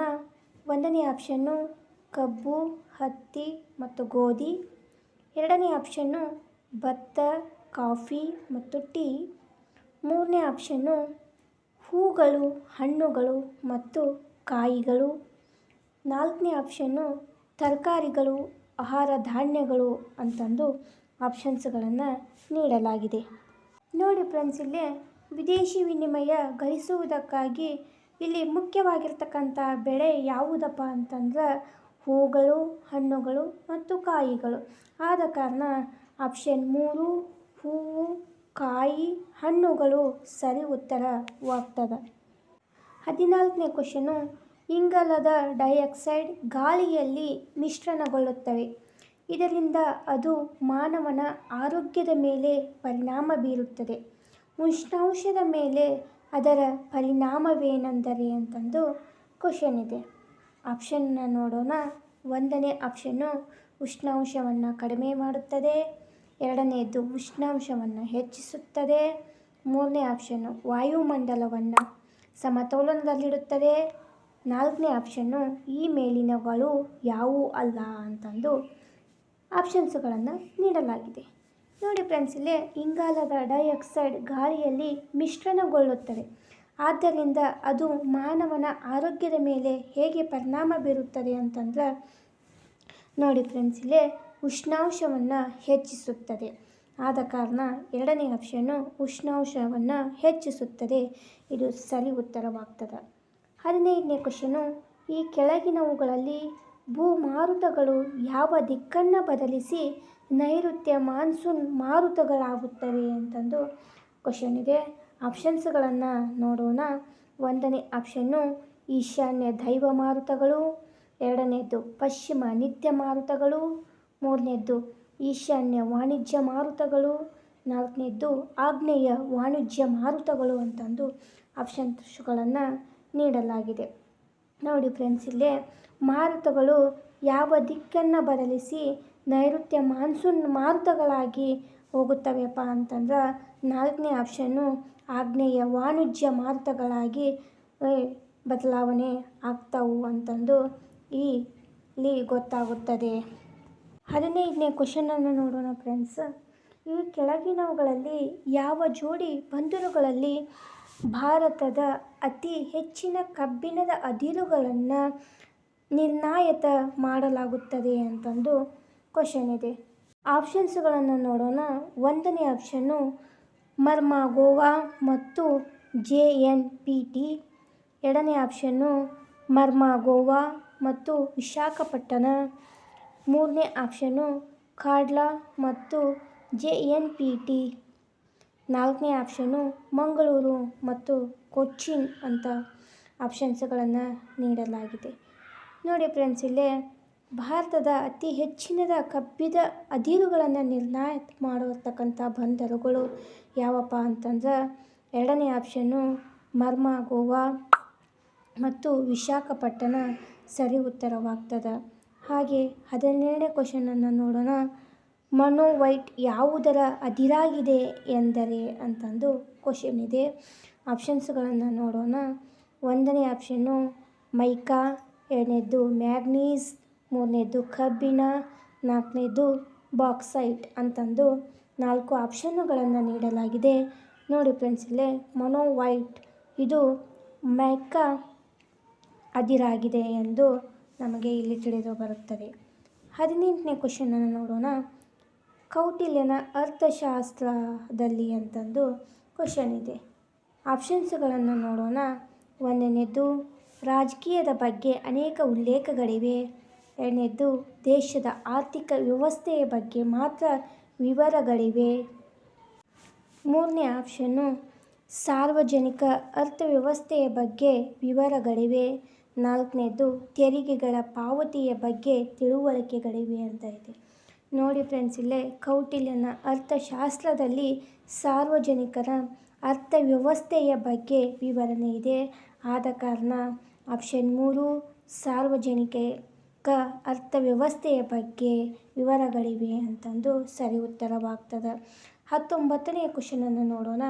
ಮನುಷ್ಯ ಜೀವನ ಮಟ್ಟ ಸುಧಾರಿಸಿದಂತೆ ಬೆಳೆಯುವ ಬಯಕೆಗಳನ್ನು ಅಂತಂದು ಕ್ವಶನ್ ಇದೆ. ಆಪ್ಷನ್ನ ನೋಡೋಣ. 1ನೇ ಆಪ್ಷನ್ನು ಅವಶ್ಯಕತೆಗಳೆನ್ನುತ್ತೇವೆ. 2ನೇದ್ದು ಸುಖದ ಬಯಕೆಗಳೆನ್ನುತ್ತೇವೆ. 3ನೇದ್ದು ವಿಲಾಸಿ ಬಯಕೆಗಳೆನ್ನುತ್ತೇವೆ. 4ನೇದ್ದು ಸುಧಾರಿತ ಬಯಕೆಗಳೆನ್ನುತ್ತೇವೆ ಅಂತಂದು ಆಪ್ಷನ್ಸುಗಳಿವೆ. ನೋಡಿ ಫ್ರೆಂಡ್ಸ್, ಇಲ್ಲೇ ಮನುಷ್ಯನ ಜೀವನ ಮಟ್ಟ ಸುಧಾರಿಸಿದಂತೆ ಬೆಳೆಯುವ ಬಯಕೆಗಳು ಯಾವಪ್ಪ ಅಂತಂದ್ರೆ ಸುಖದ ಬಯಕೆಗಳಾಗಿರುತ್ತವೆ. ಆದ ಕಾರಣ 2ನೇ ಆಪ್ಷನ್ನು ಸುಖದ ಬಯಕೆಗಳು ಸರಿ ಉತ್ತರವಾಗ್ತದೆ. ಹಾಗೆ 20ನೇ ಕ್ವಶನನ್ನು ನೋಡೋಣ. 20ನೇ ಕ್ವಶನು ಉತ್ಪಾದನಾ ಕಾರ್ಯ ಈ ಕೆಳಗಿನವುಗಳಲ್ಲಿ ಯಾವುದೆಂದರೆ ಮಾತ್ರ ಅಪೂರ್ಣವಾಗಿರುತ್ತದೆ ಅಂತಂದು ಕ್ವಶನ್ ಇದೆ. ಆಪ್ಷನ್ಸನ್ನು ನೋಡೋಣ. 1ನೇದ್ದು ಉತ್ಪಾದನೆ ತುಷ್ಟಿಗುಣ ಹೊಂದಿದಾಗ. 2ನೇದ್ದು ಉತ್ಪಾದನೆ ಮಾನವನ ಬಯಕೆಗಳನ್ನು ಈಡೇರಿಸಿದಾಗ. 3ನೇ ಆಪ್ಷನ್ನು ಉತ್ಪಾದನೆಯಾದ ಸರಕುಗಳು ಮತ್ತು ಸೇವೆಗಳು ಗ್ರಾಹಕರ ಕೈ ಸೇರಿದಾಗ. 4ನೇ ಆಪ್ಷನ್ನು ಉತ್ಪಾದನೆ ಬೇಡಿಕೆಗಳನ್ನು ದ್ವಿಗುಣಗೊಳಿಸಿದಾಗ ಅಂತಂದು ಆಪ್ಷನ್ನುಗಳನ್ನು ನೀಡಲಾಗಿದೆ. ನೋಡಿ ಫ್ರೆಂಡ್ಸ್, ಇಲ್ಲೇ ಉತ್ಪಾದನಾ ಕಾರ್ಯಗಳು ಯಾವುದನ್ನು ಮಾತ್ರ ಪೂರ್ಣ ಮಾಡುತ್ತದೆಯಪ್ಪ ಅಂತಂದ್ರೆ ಆಪ್ಷನ್ 3 ಉತ್ಪಾದನೆಯಾದ ಸರಕುಗಳು ಮತ್ತು ಸೇವೆಗಳು ಗ್ರಾಹಕರ ಕೈ ಸೇರಿದಾಗ ಇದು ಸರಿ ಉತ್ತರವಾಗ್ತದೆ. 21ನೇ ಕ್ವಶನ್ ನೋಡೋಣ. ಸಹಕಾರಿ ಸಂಘಗಳ ಪ್ರಾಮುಖ್ಯತೆಯನ್ನು ಗುರುತಿಸಿ ಅವನ್ನು ಭಾರತದಲ್ಲಿ ಈ ಕೆಳಗಿನ ಯಾವ ಪಟ್ಟಿಗೆ ಸೇರಿಸಲಾಗಿದೆ ಅಥವಾ ಗುರುತಿಸಲಾಗಿದೆ ಅಂತಂದು ಕ್ವಶನ್ ಇದೆ. ಆಪ್ಷನ್ನನ್ನು ನೋಡೋಣ ಫ್ರೆಂಡ್ಸ್. 1ನೇ ಆಪ್ಷನ್ನು ಕೇಂದ್ರ ಪಟ್ಟಿ. 2ನೇದ್ದು ಮಧ್ಯವರ್ತಿ ಪಟ್ಟಿ. 3ನೇದ್ದು ರಾಜ್ಯ ಪಟ್ಟಿ. 4ನೇದ್ದು ಯಾವುದೂ ಅಲ್ಲ ಅಂತಂದು ಆಪ್ಷನ್ಸ್ಗಳನ್ನು ನೀಡಲಾಗಿದೆ. ನೋಡಿ ಫ್ರೆಂಡ್ಸ್, ಇಲ್ಲಿ ಸಹಕಾರಿ ಸಂಘಗಳ ಪ್ರಾಮುಖ್ಯತೆಯನ್ನು ಗುರುತಿಸಿ ಭಾರತದಲ್ಲಿ ಅವುಗಳನ್ನು ಯಾವ ಪಟ್ಟಿಗೆ ಸೇರಿಸಲಾಗಿದೆ ಅಂತಂದ್ರೆ ರಾಜ್ಯ ಪಟ್ಟಿಗೆ ಸೇರಿಸಲಾಗಿದೆ. ಆಪ್ಷನ್ 3 ರಾಜ್ಯ ಪಟ್ಟಿ ಸರಿ ಉತ್ತರವಾಗ್ತದೆ. 22ನೇ ಕ್ವಶನ್ನು, ಈ ಕೆಳಗಿನ ಒಂದು ಪಟ್ಟಿಯು ಸಮಾಜವಾದಿ ಪದ್ಧತಿಯ ಪ್ರತಿಪಾದಕರನ್ನು ಹೊಂದಿದೆ, ಗುರುತಿಸಿ ಅಂತಂದು ಕ್ವಶನ್ ಇದೆ. ಆಪ್ಷನ್ಸ್ಗಳನ್ನು ನೋಡೋಣ ಫ್ರೆಂಡ್ಸ್. 1ನೇ ಆಪ್ಷನ್ನು ಬಿಸ್ಮಾರ್ಕ್, ಮುಸೋಲಿನಿ, ಹಿಟ್ಲರ್. 2ನೇದ್ದು Saint Simon, Robert Owen, Karl Marx. 3ನೇ ಆಪ್ಷನ್ನು ಗಾಂಧೀಜಿ, ಅಂಬೇಡ್ಕರ್, ಕಾರ್ಲ್ ಮಾರ್ಕ್ಸ್. 4ನೇದ್ದು ಚರ್ಚಿಲ್, ಕಾರ್ಲ್ ಮಾರ್ಕ್ಸ್, ರೂಸ್ವೆಲ್ಟ್. ಈ ರೀತಿ ಆಪ್ಷನ್ಸ್ಗಳನ್ನು ನೀಡಲಾಗಿದೆ. ನೋಡಿ ಫ್ರೆಂಡ್ಸ್, ಇಲ್ಲಿ ಒಂದು ಸಮಾಜವಾದಿ ಪದ್ಧತಿಯ ಪ್ರತಿಪಾದಕರನ್ನು ಇಲ್ಲಿ ಪಟ್ಟಿ ಮಾಡಲಾಗಿದೆ. ಆ ಪಟ್ಟಿಯಲ್ಲಿ ಸಮಾಜವಾದಿಗಳು ಯಾರಪ್ಪ ಅಂತಂದ್ರೆ 2ನೇ option Saint Simon, Robert Owen, Karl Marx. ಇವರು ಸಮಾಜವಾದಿ ಪದ್ಧತಿಯ ಪ್ರತಿಪಾದಕರಾಗಿರುತ್ತಾರೆ. ಆದ ಕಾರಣ 2ನೇ option Saint Simon, Robert Owen, Karl Marx ಸರಿ ಉತ್ತರವಾಗ್ತದೆ. 23ನೇ ಕ್ವಶನನ್ನು ನೋಡೋಣ ಫ್ರೆಂಡ್ಸ್. ಈ ಕೆಳಗಿನ ಉದ್ಯೋಗಗಳು ಯಾವ ಗುಂಪು ದ್ವಿತೀಯ ಸಾಂಸ್ಥಿಕ ಉದ್ಯೋಗಗಳ ಗುಂಪಿಗೆ ಸೇರಿದೆ ಅಂತಂದು ಕ್ವಶನ್ ಇದೆ. ಆಪ್ಷನ್ಸ್ಗಳನ್ನು ನೋಡೋಣ. 1 ಕಲ್ಲು ಒಡೆಯುವುದು, ಗಣಿಗಾರಿಕೆ, ವ್ಯವಸಾಯ. 2ನೇದ್ದು ಆರೋಗ್ಯ, ವಿದ್ಯಾಭ್ಯಾಸ, ಬ್ಯಾಂಕುಗಳು. 3ನೇ ಆಪ್ಷನ್ನು ಕೈಗಾರಿಕೆ, ಸಾರಿಗೆ, ವಿಮೆ. 4ನೇ ಆಪ್ಷನ್ನು ಗಣಿಗಾರಿಕೆ, ಬೇಸಾಯ, ಆಹಾರ ಸಂರಕ್ಷಣೆ. ಈ ರೀತಿ ಆಪ್ಷನ್ಸ್ಗಳನ್ನು ನೀಡಲಾಗಿದೆ. ನೋಡಿ ಫ್ರೆಂಡ್ಸ್, ಇಲ್ಲಿ ಉದ್ಯೋಗಗಳು ತೃತೀಯ ಸಾಂಸ್ಥಿಕ ಉದ್ಯೋಗಗಳ ಗುಂಪಿಗೆ ಸೇರಿದೆ ಅಂತಂದು ಕ್ವಶನ್ ಇದೆ. ಇಲ್ಲಿ ಸರಿಯಾದಂಥ ಉತ್ತರ 2ನೇ ಆಪ್ಷನ್ನು ಆರೋಗ್ಯ, ವಿದ್ಯಾಭ್ಯಾಸ, ಬ್ಯಾಂಕ್ಗಳು. 2ನೇ ಆಪ್ಷನ್ನು ಸರಿ ಉತ್ತರವಾಗ್ತದೆ. 24ನೇ ಕ್ವಶನು, ನಿರುದ್ಯೋಗ ಸ್ಥಿತಿ ಎಂದರೆ ಅಂತಂದು ಕ್ವಶನ್ ಇದೆ. ಆಪ್ಷನ್ನ ನೋಡೋಣ. 1ನೇದ್ದು ಕೆಲಸ ದೊರಕುತ್ತದೆ, ಆದರೆ ಕೆಲಸ ಮಾಡಲು ಇಷ್ಟವಿರುವುದಿಲ್ಲ. 2ನೇ ಆಪ್ಷನ್ನು ಕೆಲಸ ದೊರಕದೇ ಇರುವುದು, ಆದರೆ ಕೆಲಸ ಮಾಡಲು ಇಷ್ಟವಿರುವುದು. 3ನೇ ಆಪ್ಷನ್ನು ಕೆಲಸ ದೊರಕದೇ ಇರುವುದು ಹಾಗೂ ಕೆಲಸ ಮಾಡಲು ಇಷ್ಟವಿಲ್ಲದಿರುವುದು. 4ನೇ ಆಪ್ಷನ್ನು ಕೆಲಸ ಮಾಡಲು ಆಸಕ್ತಿ ಇರುವುದು, ಆದರೆ ಕೆಲಸ ಮಾಡಲು ಇಷ್ಟವಿಲ್ಲದೇ ಇರುವುದು. ಈ ರೀತಿಯ ಆಪ್ಷನ್ಸ್ಗಳನ್ನು ನೀಡಲಾಗಿದೆ. ನೋಡಿ ಫ್ರೆಂಡ್ಸ್, ಇಲ್ಲಿ ನಿರುದ್ಯೋಗ ಸ್ಥಿತಿ ಎಂದರೆ ಅಂತಂದ್ರೆ ಇಲ್ಲಿ 2ನೇ ಆಪ್ಷನ್ನು ಸರಿ ಉತ್ತರವಾಗ್ತದೆ. ಕೆಲಸ ದೊರಕದೇ ಇರುವುದು, ಆದರೆ ಕೆಲಸ ಮಾಡಲು ಇಷ್ಟವಿರುವುದು ಇಲ್ಲಿ ಸರಿ ಉತ್ತರವಾಗ್ತದೆ. 25ನೇ ಕ್ವಶನನ್ನು ನೋಡೋಣ ಫ್ರೆಂಡ್ಸ್. ಈ ಕೆಳಗಿನ ಗುಂಪುಗಳಲ್ಲಿ ಒಂದು ಗುಂಪು ಸೇರುವುದಿಲ್ಲ, ಗುರುತಿಸಿ. ಆಪ್ಷನ್ಸ್ಗಳನ್ನು ನೋಡೋಣ. 1ನೇ ಆಪ್ಷನ್ನು ಮುಂಬೈ, ಬೆಂಗಳೂರು, ಅಲ್ಜಿಯಾ. 2ನೇದ್ದು ಮುಂಬೈ, ನವಸೇನಾ, ಬ್ಯೂಟಿ, ಕೊರಿಯನ್. 3ನೇದ್ದು ಮರ್ಮಾಗೋವಾ, ಮಂಗಳೂರು, ಕೋಲ್ಕತ್ತಾ. 4ನೇದ್ದು ಕೊಚ್ಚಿ, ಚೆನ್ನೈ, ಪಾರಾದೀಪ್. ಈ ರೀತಿಯ ಆಪ್ಷನ್ಸ್ಗಳನ್ನು ನೀಡಲಾಗಿದೆ. ನೋಡಿ ಫ್ರೆಂಡ್ಸ್, ಇಲ್ಲಿ ಈ ಕೆಳಗಿನ ಗುಂಪುಗಳಲ್ಲಿ ಯಾವುದು ಸೇರಿಲ್ಲಪ್ಪ ಅಂತಂದ್ರೆ 1ನೇ ಆಪ್ಷನ್ನು ಮುಂಬೈ, ಬೆಂಗಳೂರು, ಅಲ್ಜಿಯಾ ಇದು ಸೇರಿಲ್ಲ. ಆದ್ದರಿಂದ 1ನೇ ಆಪ್ಷನ್ನು ಸರಿ ಉತ್ತರವಾಗ್ತದೆ. 26ನೇ ಕ್ವಶನು, ಈ ಕೆಳಗಿನ ಬ್ಯಾಂಕುಗಳಲ್ಲಿ ರೈತರಿಗೆ ದೀರ್ಘಾವಧಿ ಸಾಲ ಕೊಡುವ ಬ್ಯಾಂಕುಗಳನ್ನು ಗುರುತಿಸಿ ಅಂತ ಕ್ವಶನ್ ಇದೆ. ಆಪ್ಷನನ್ನು ನೋಡೋಣ. 1ನೇದ್ದು ರಾಷ್ಟ್ರೀಕೃತ ಬ್ಯಾಂಕುಗಳು. 2ನೇದ್ದು ಭಾರತದ ರಿಸರ್ವ್ ಬ್ಯಾಂಕ್. 3ನೇದ್ದು ಪ್ರಾಥಮಿಕ ವ್ಯವಸಾಯ ಬ್ಯಾಂಕುಗಳು. 4ನೇದ್ದು ಭೂ ಅಭಿವೃದ್ಧಿ ಬ್ಯಾಂಕುಗಳು ಅಂತಂದು ಆಪ್ಷನ್ಸ್ಗಳನ್ನು ನೀಡಲಾಗಿದೆ. ನೋಡಿ ಫ್ರೆಂಡ್ಸ್, ಇಲ್ಲೇ ರೈತರಿಗೆ ದೀರ್ಘಾವಧಿ ಸಾಲ ಕೊಡ್ತಕ್ಕಂಥ ಬ್ಯಾಂಕುಗಳು ಯಾವಪ್ಪ ಅಂತಂದ್ರೆ ಆಪ್ಷನ್ 4 ಭೂ ಅಭಿವೃದ್ಧಿ ಬ್ಯಾಂಕುಗಳು ರೈತರಿಗೆ ಸಾಲ ಕೊಡ್ತಕ್ಕಂಥದ್ದು. ಆದ ಕಾರಣ 4ನೇ ಆಪ್ಷನ್ನು ಸರಿ ಉತ್ತರವಾಗ್ತದೆ. 27ನೇ ಕ್ವಶನ್ನ ನೋಡೋಣ. ಜನಸಂಖ್ಯಾ ಶಾಸ್ತ್ರವೆಂದರೆ ಅಂತಂದು ಕ್ವಶನ್ ಇದೆ. ನೋಡಿ ಫ್ರೆಂಡ್ಸ್, ಇಲ್ಲಿ ಆಪ್ಷನ್ಸನ್ನು ನೋಡೋಣ.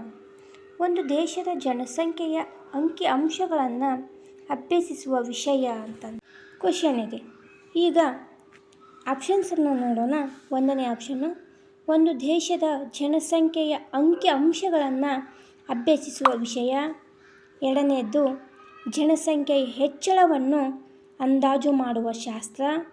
3ನೇದ್ದು ನಿರುದ್ಯೋಗ ಮತ್ತು ಅರೆ ನಿರುದ್ಯೋಗಗಳನ್ನು ತಿಳಿಸುವ ವಿಷಯ. 4ನೇದ್ದು ಮಾನವ ಸಂಪನ್ಮೂಲಗಳನ್ನು ಜನಸಂಖ್ಯೆಗೆ ಅನುಗುಣವಾಗಿ ಅಭ್ಯಸಿಸುವುದು ಅಂತ ಆಪ್ಷನ್ಸ್ಗಳನ್ನು ನೀಡಲಾಗಿದೆ. ನೋಡಿ ಫ್ರೆಂಡ್ಸ್, ಇಲ್ಲಿ ಸರಿಯಾದಂಥ ಉತ್ತರ ಯಾವುದಾಗುತ್ತಂತಂದು ನೋಡೋಣ. ಜನಸಂಖ್ಯಾ ಶಾಸ್ತ್ರವೆಂದರೆ ಒಂದು ದೇಶದ ಜನಸಂಖ್ಯೆಯ ಅಂಕಿಅಂಶಗಳನ್ನು ಅಭ್ಯಸಿಸುವ ವಿಷಯವಾಗಿರ್ತದೆ. ಆದ ಕಾರಣ 1ನೇ ಆಪ್ಷನ್ನು ಸರಿ ಉತ್ತರವಾಗ್ತದೆ. 28ನೇ ಕ್ವಶನನ್ನು ನೋಡೋಣ.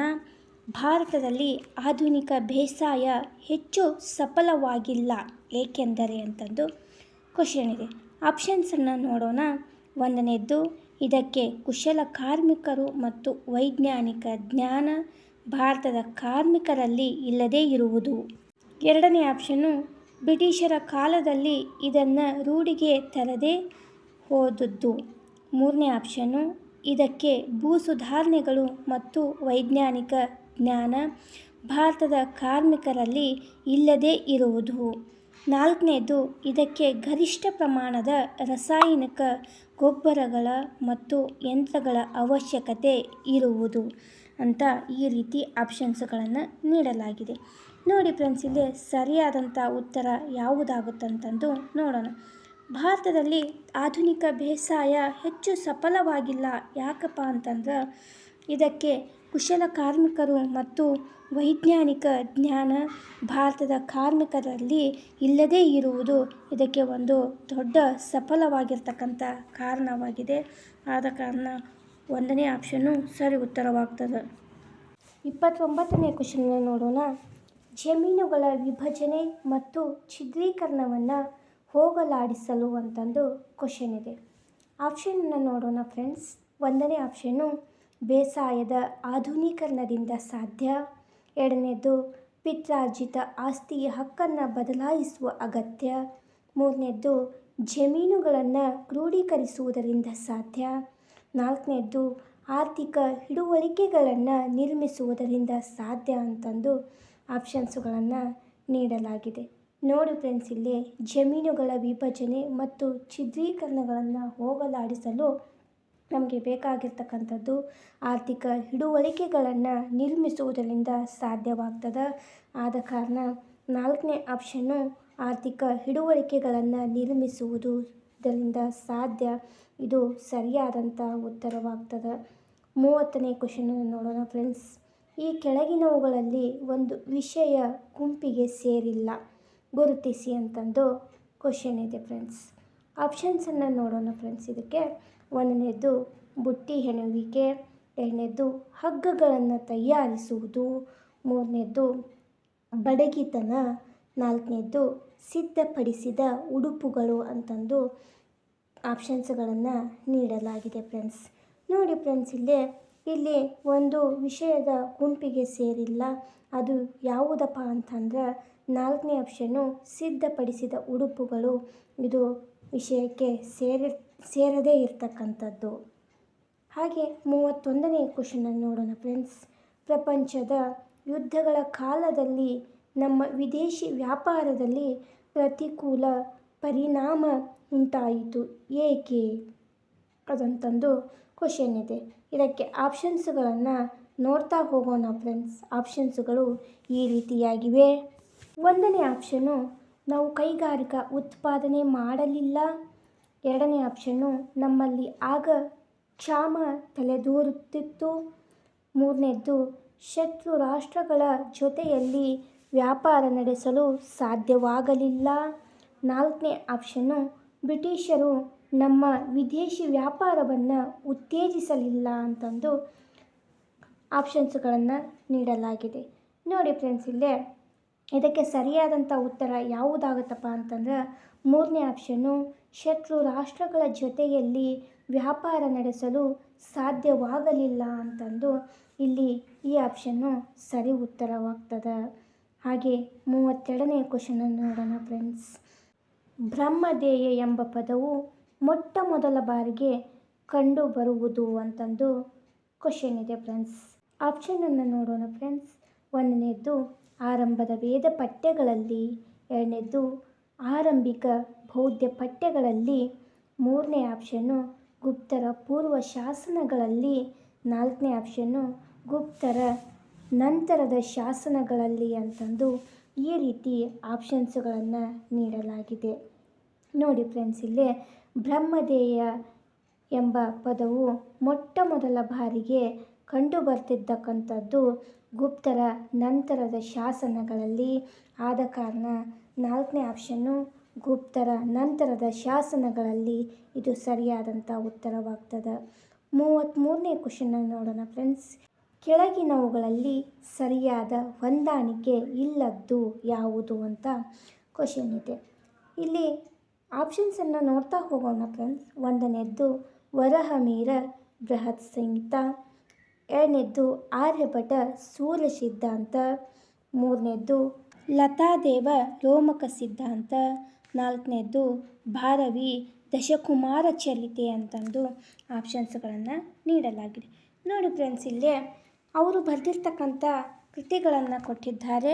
ನೋಡಿ ಫ್ರೆಂಡ್ಸ್, ಇಲ್ಲಿ ಸರಿಯಾದಂಥ ಯಾವುದು ಉತ್ತರ ಆಗ್ತದಪ್ಪ ಅಂತಂದ್ರೆ 4ನೇದ್ದು ಭಾರವಿ ದಶಕುಮಾರ ಚರಿತ ಅಂತ ಇದೆ. ಇದು ಸರಿಯಾಗಿ ಹೊಂದಾಣಿಕೆಯಾಗಿಲ್ಲ ಫ್ರೆಂಡ್ಸ್. ಆದ ಕಾರಣ ಇದು ಸರಿ ಉತ್ತರವಾಗ್ತದೆ. 34ನೇ ಕ್ವಶನ್ನ ನೋಡೋಣ ಫ್ರೆಂಡ್ಸ್. ಗುಪ್ತರ ಯುಗದಲ್ಲಿ ಚಿನ್ನದ ನಾಣ್ಯಗಳ ಚಲಾವಣೆ ಹೆಚ್ಚಾಗಿದ್ದುದನ್ನು ಈ ಕೆಳಗಿನವುಗಳಲ್ಲಿ ಯಾವುದು ಸೂಚಿಸುತ್ತದೆ ಅಂತಂದು ಕ್ವಶನ್ ಇದೆ ಫ್ರೆಂಡ್ಸ್. ನೋಡಿ ಫ್ರೆಂಡ್ಸ್ಗಳ ಆಪ್ಷನ್ಸನ್ನು ನೋಡೋಣ. 1ನೇದ್ದು ಹೊಸ ಚಿನ್ನದ ಗಣಿಗಳ ಸಂಶೋಧನೆ, 2ನೇದ್ದು ಅಧಿಕ ಹಣದುಬ್ಬರ, 3ನೇದ್ದು ವಿದೇಶಿ ವ್ಯಾಪಾರದ ಬೆಳವಣಿಗೆಯಿಂದ ಹೆಚ್ಚಿನ ಚಿನ್ನದ ಒಳಹರಿವು, 4ನೇದ್ದು ದಕ್ಷಿಣ ಆಫ್ರಿಕಾದಿಂದ ಚಿನ್ನದ ಆಮದು ಅಂತಂದು ಆಪ್ಷನ್ಸ್ಗಳನ್ನು ನೀಡಲಾಗಿದೆ. ನೋಡಿ ಫ್ರೆಂಡ್ಸ್, ಇಲ್ಲೇ ಗುಪ್ತರ ಯುಗದಲ್ಲಿ ಚಿನ್ನದ ನಾಣ್ಯಗಳ ಚಲಾವಣೆ ಹೆಚ್ಚಾಗಿದ್ದು ವಿದೇಶಿ ವ್ಯಾಪಾರದ ಬೆಳವಣಿಗೆಯಿಂದ ಹೆಚ್ಚಿನ ಚಿನ್ನದ ಒಳಹರಿವು ಬರ್ತಾ ಇತ್ತು. ಆದ ಕಾರಣ ಗುಪ್ತರ ಯುಗದಲ್ಲಿ ಚಿನ್ನದ ನಾಣ್ಯದ ಚಲಾವಣೆ ಹೆಚ್ಚಾಗಿತ್ತು ಫ್ರೆಂಡ್ಸ್. ಆದ ಕಾರಣ ವಿದೇಶಿ ವ್ಯಾಪಾರದ ಬೆಳವಣಿಗೆಯಿಂದ ಚಿನ್ನದ ಒಳಹರಿವು 2ನೇ ಆಪ್ಷನ್ನು ಸರಿ ಉತ್ತರವಾಗ್ತದೆ. 35ನೇ ಕ್ವಶನನ್ನು ನೋಡೋಣ ಫ್ರೆಂಡ್ಸ್. ಪತಂಜಲಿಯ ಕೃತಿಯ ಅಷ್ಟಾಧ್ಯಾಯಿಯು ಈ ಕೆಳಗಿನ ಯಾವುದಕ್ಕೆ ಸಂಬಂಧಿಸಿದೆ ಅಂತಂದು ಕ್ವಶನ್ ಇದೆ ಫ್ರೆಂಡ್ಸ್. ಆಪ್ಷನ್ಸನ್ನು ನೋಡೋಣ.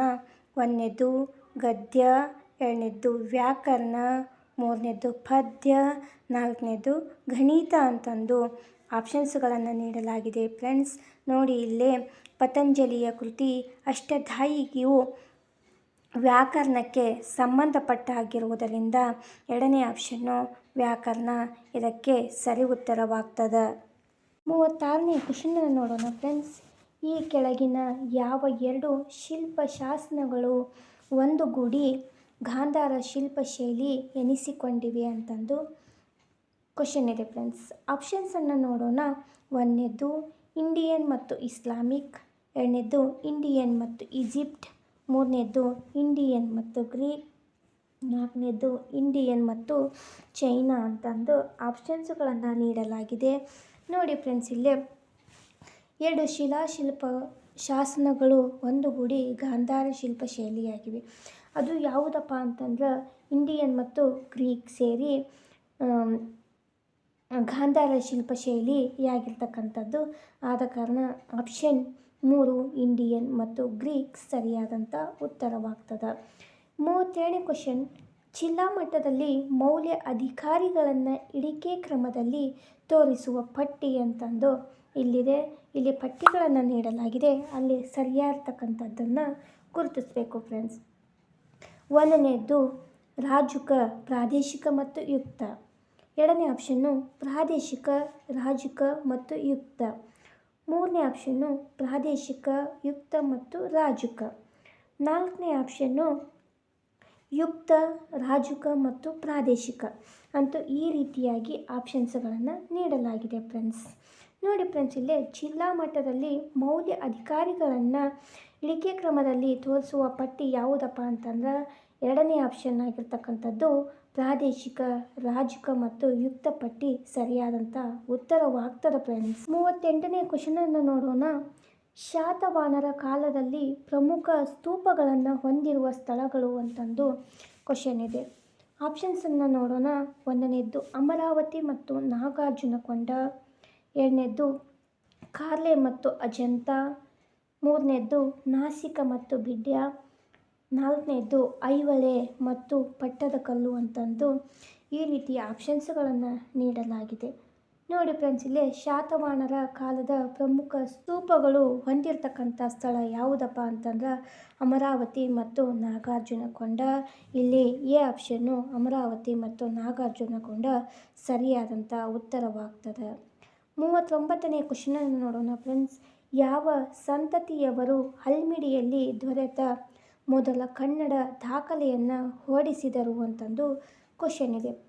ಆಪ್ಷನ್ಸನ್ನು ನೋಡೋಣ ಫ್ರೆಂಡ್ಸ್. 1ನೇದ್ದು ಗಂಗರು, 2ನೇದ್ದು ಚಾಲುಕ್ಯರು, 3ನೇದ್ದು ರಾಷ್ಟ್ರಕೂಟರು, 4ನೇದ್ದು ಕದಂಬರು ಅಂತಂದು ಆಪ್ಷನ್ಸ್ಗಳನ್ನು ನೀಡಲಾಗಿದೆ. ನೋಡಿ ಫ್ರೆಂಡ್ಸ್, ಇಲ್ಲೇ ಯಾವ ಸಂತತಿಯವರು ಹಲ್ಮಿಡಿ ದೊರೆತ ಮೊದಲ ಕನ್ನಡ ದಾಖಲೆಯನ್ನು ಹೊರಡಿಸಿರ್ತಕ್ಕಂಥವ್ರು ಯಾರಪ್ಪ ಅಂತಂದರೆ ಕದಂಬರಾಗಿರ್ತಾರೆ. ಆದ ಕಾರಣ ಆಪ್ಷನ್ 4 ಕದಂಬರರು ಸರಿಯಾದಂಥ ಉತ್ತರವಾಗ್ತದೆ. 40ನೇ ಕ್ವಶನನ್ನು ನೋಡೋಣ ಫ್ರೆಂಡ್ಸ್. ಇದು ಲಾಸ್ಟ್ ಕ್ವಶನ್ನು. ಕೇಕುಲಂ ಕದನ ಯಾರ ನಡುವೆ ನಡೆಯಿತು ಅಂತಂದು ಕ್ವಶನ್ ಇದೆ ಫ್ರೆಂಡ್ಸ್. ಆಪ್ಷನ್ಸನ್ನು ನೋಡೋಣ. 1ನೇದ್ದು ಚಾಲುಕ್ಯರು ಮತ್ತು ಪಲ್ಲವರು, 2ನೇದ್ದು ರಾಷ್ಟ್ರಕೂಟರು ಮತ್ತು ಚೇಳರು, 3ನೇ ಆಪ್ಷನ್ನು ಪಾಂಡ್ಯರು ಮತ್ತು ಕದಂಬರರು, 4ನೇ ಆಪ್ಷನ್ನು ಗಂಗರು ಮತ್ತು ಪಾಂಡ್ಯರು ಅಂತಂದು ಆಪ್ಷನ್ಸುಗಳನ್ನು ನೀಡಲಾಗಿದೆ ಫ್ರೆಂಡ್ಸ್. ನೋಡಿ ಫ್ರೆಂಡ್ಸ್, ಇಲ್ಲಿ ಕೇಕುಲಂ ಕದನ ಯಾರ ನಡೆಯಿತು ಅಂತಂದ್ರೆ ರಾಷ್ಟ್ರಕೂಟರು ಮತ್ತು ಚೇಳರ ನಡುವೆ ನಡೆಯುತ್ತದೆ. ಆದ ಕಾರಣ ಆಪ್ಷನ್ 2 ರಾಷ್ಟ್ರಕೂಟರು ಮತ್ತು ಚೇಳರು ಸರಿಯಾದಂಥ ಉತ್ತರವಾಗ್ತದೆ. ನೋಡಿ ಫ್ರೆಂಡ್ಸ್, ನಾನು ಇಲ್ಲಿಯವರೆಗೆ ಸಮಾಜ ವಿಜ್ಞಾನದ ಬಹು ಆಯ್ಕೆಯ ಪ್ರಶ್ನೋತ್ತರಗಳನ್ನು 40 ಕ್ವಶನ್ ಆ್ಯಂಡ್ ಆನ್ಸರ್ಗಳ ಮುಖಾಂತರ ಈ ವಿಡಿಯೋದಲ್ಲಿ ನಿಮಗೆ ಹೇಳಿದೆ. ಈ ವಿಡಿಯೋದಲ್ಲಿ ಬರ್ತಕ್ಕಂಥ ಪ್ರತಿಯೊಂದು ಕ್ವಶನ್ ಆ್ಯಂಡ್ ಆನ್ಸರ್ಗಳು ನಿಮ್ಮ TET ಆಗಿರಲಿ, GPSTR, HSTR, SDA, FDA, PDO ಕೆಲವೊಂದಿಷ್ಟು ಕಾಂಪಿಟಿಷನ್ ಎಕ್ಸಾಮ್ಗಳಲ್ಲಿ ಬರ್ತಕ್ಕಂಥ ಕ್ವಶನ್ ಆ್ಯಂಡ್ ಆನ್ಸರ್ಗಳಾಗಿರುವುದರಿಂದ ನಾನು ಇವುಗಳನ್ನು ಆಯ್ಕೆ ಮಾಡಿಕೊಂಡು ನಿಮಗೆ ವಿಡಿಯೋ ಮುಖಾಂತರ ಹೇಳಿದೆ. ಈ ವಿಡಿಯೋ ನಿಮಗೇನಾದರೂ ಇಷ್ಟ ಆದರೆ ಲೈಕ್ ಮಾಡಿ, ಶೇರ್ ಮಾಡಿ, ಕಮೆಂಟ್ ಮಾಡಿ, ಹಾಗೆ ಸಬ್ಸ್ಕ್ರೈಬ್ ಮಾಡ್ಕೊಳ್ಳೋದನ್ನು ಮರಿಬೇಡಿ. ನಮ್ಮ ಚಾನಲ್ಗೂ ಕೂಡ ಸಪೋರ್ಟ್ ಮಾಡಿ ಅಂತ ಕೇಳ್ತಾ ಈ ವಿಡಿಯೋವನ್ನು ಇಲ್ಲಿಗೆ ಮುಗಿಸೋಣ. ಮುಂದಿನ ವಿಡಿಯೋದೊಂದಿಗೆ ಸಿಗೋಣ.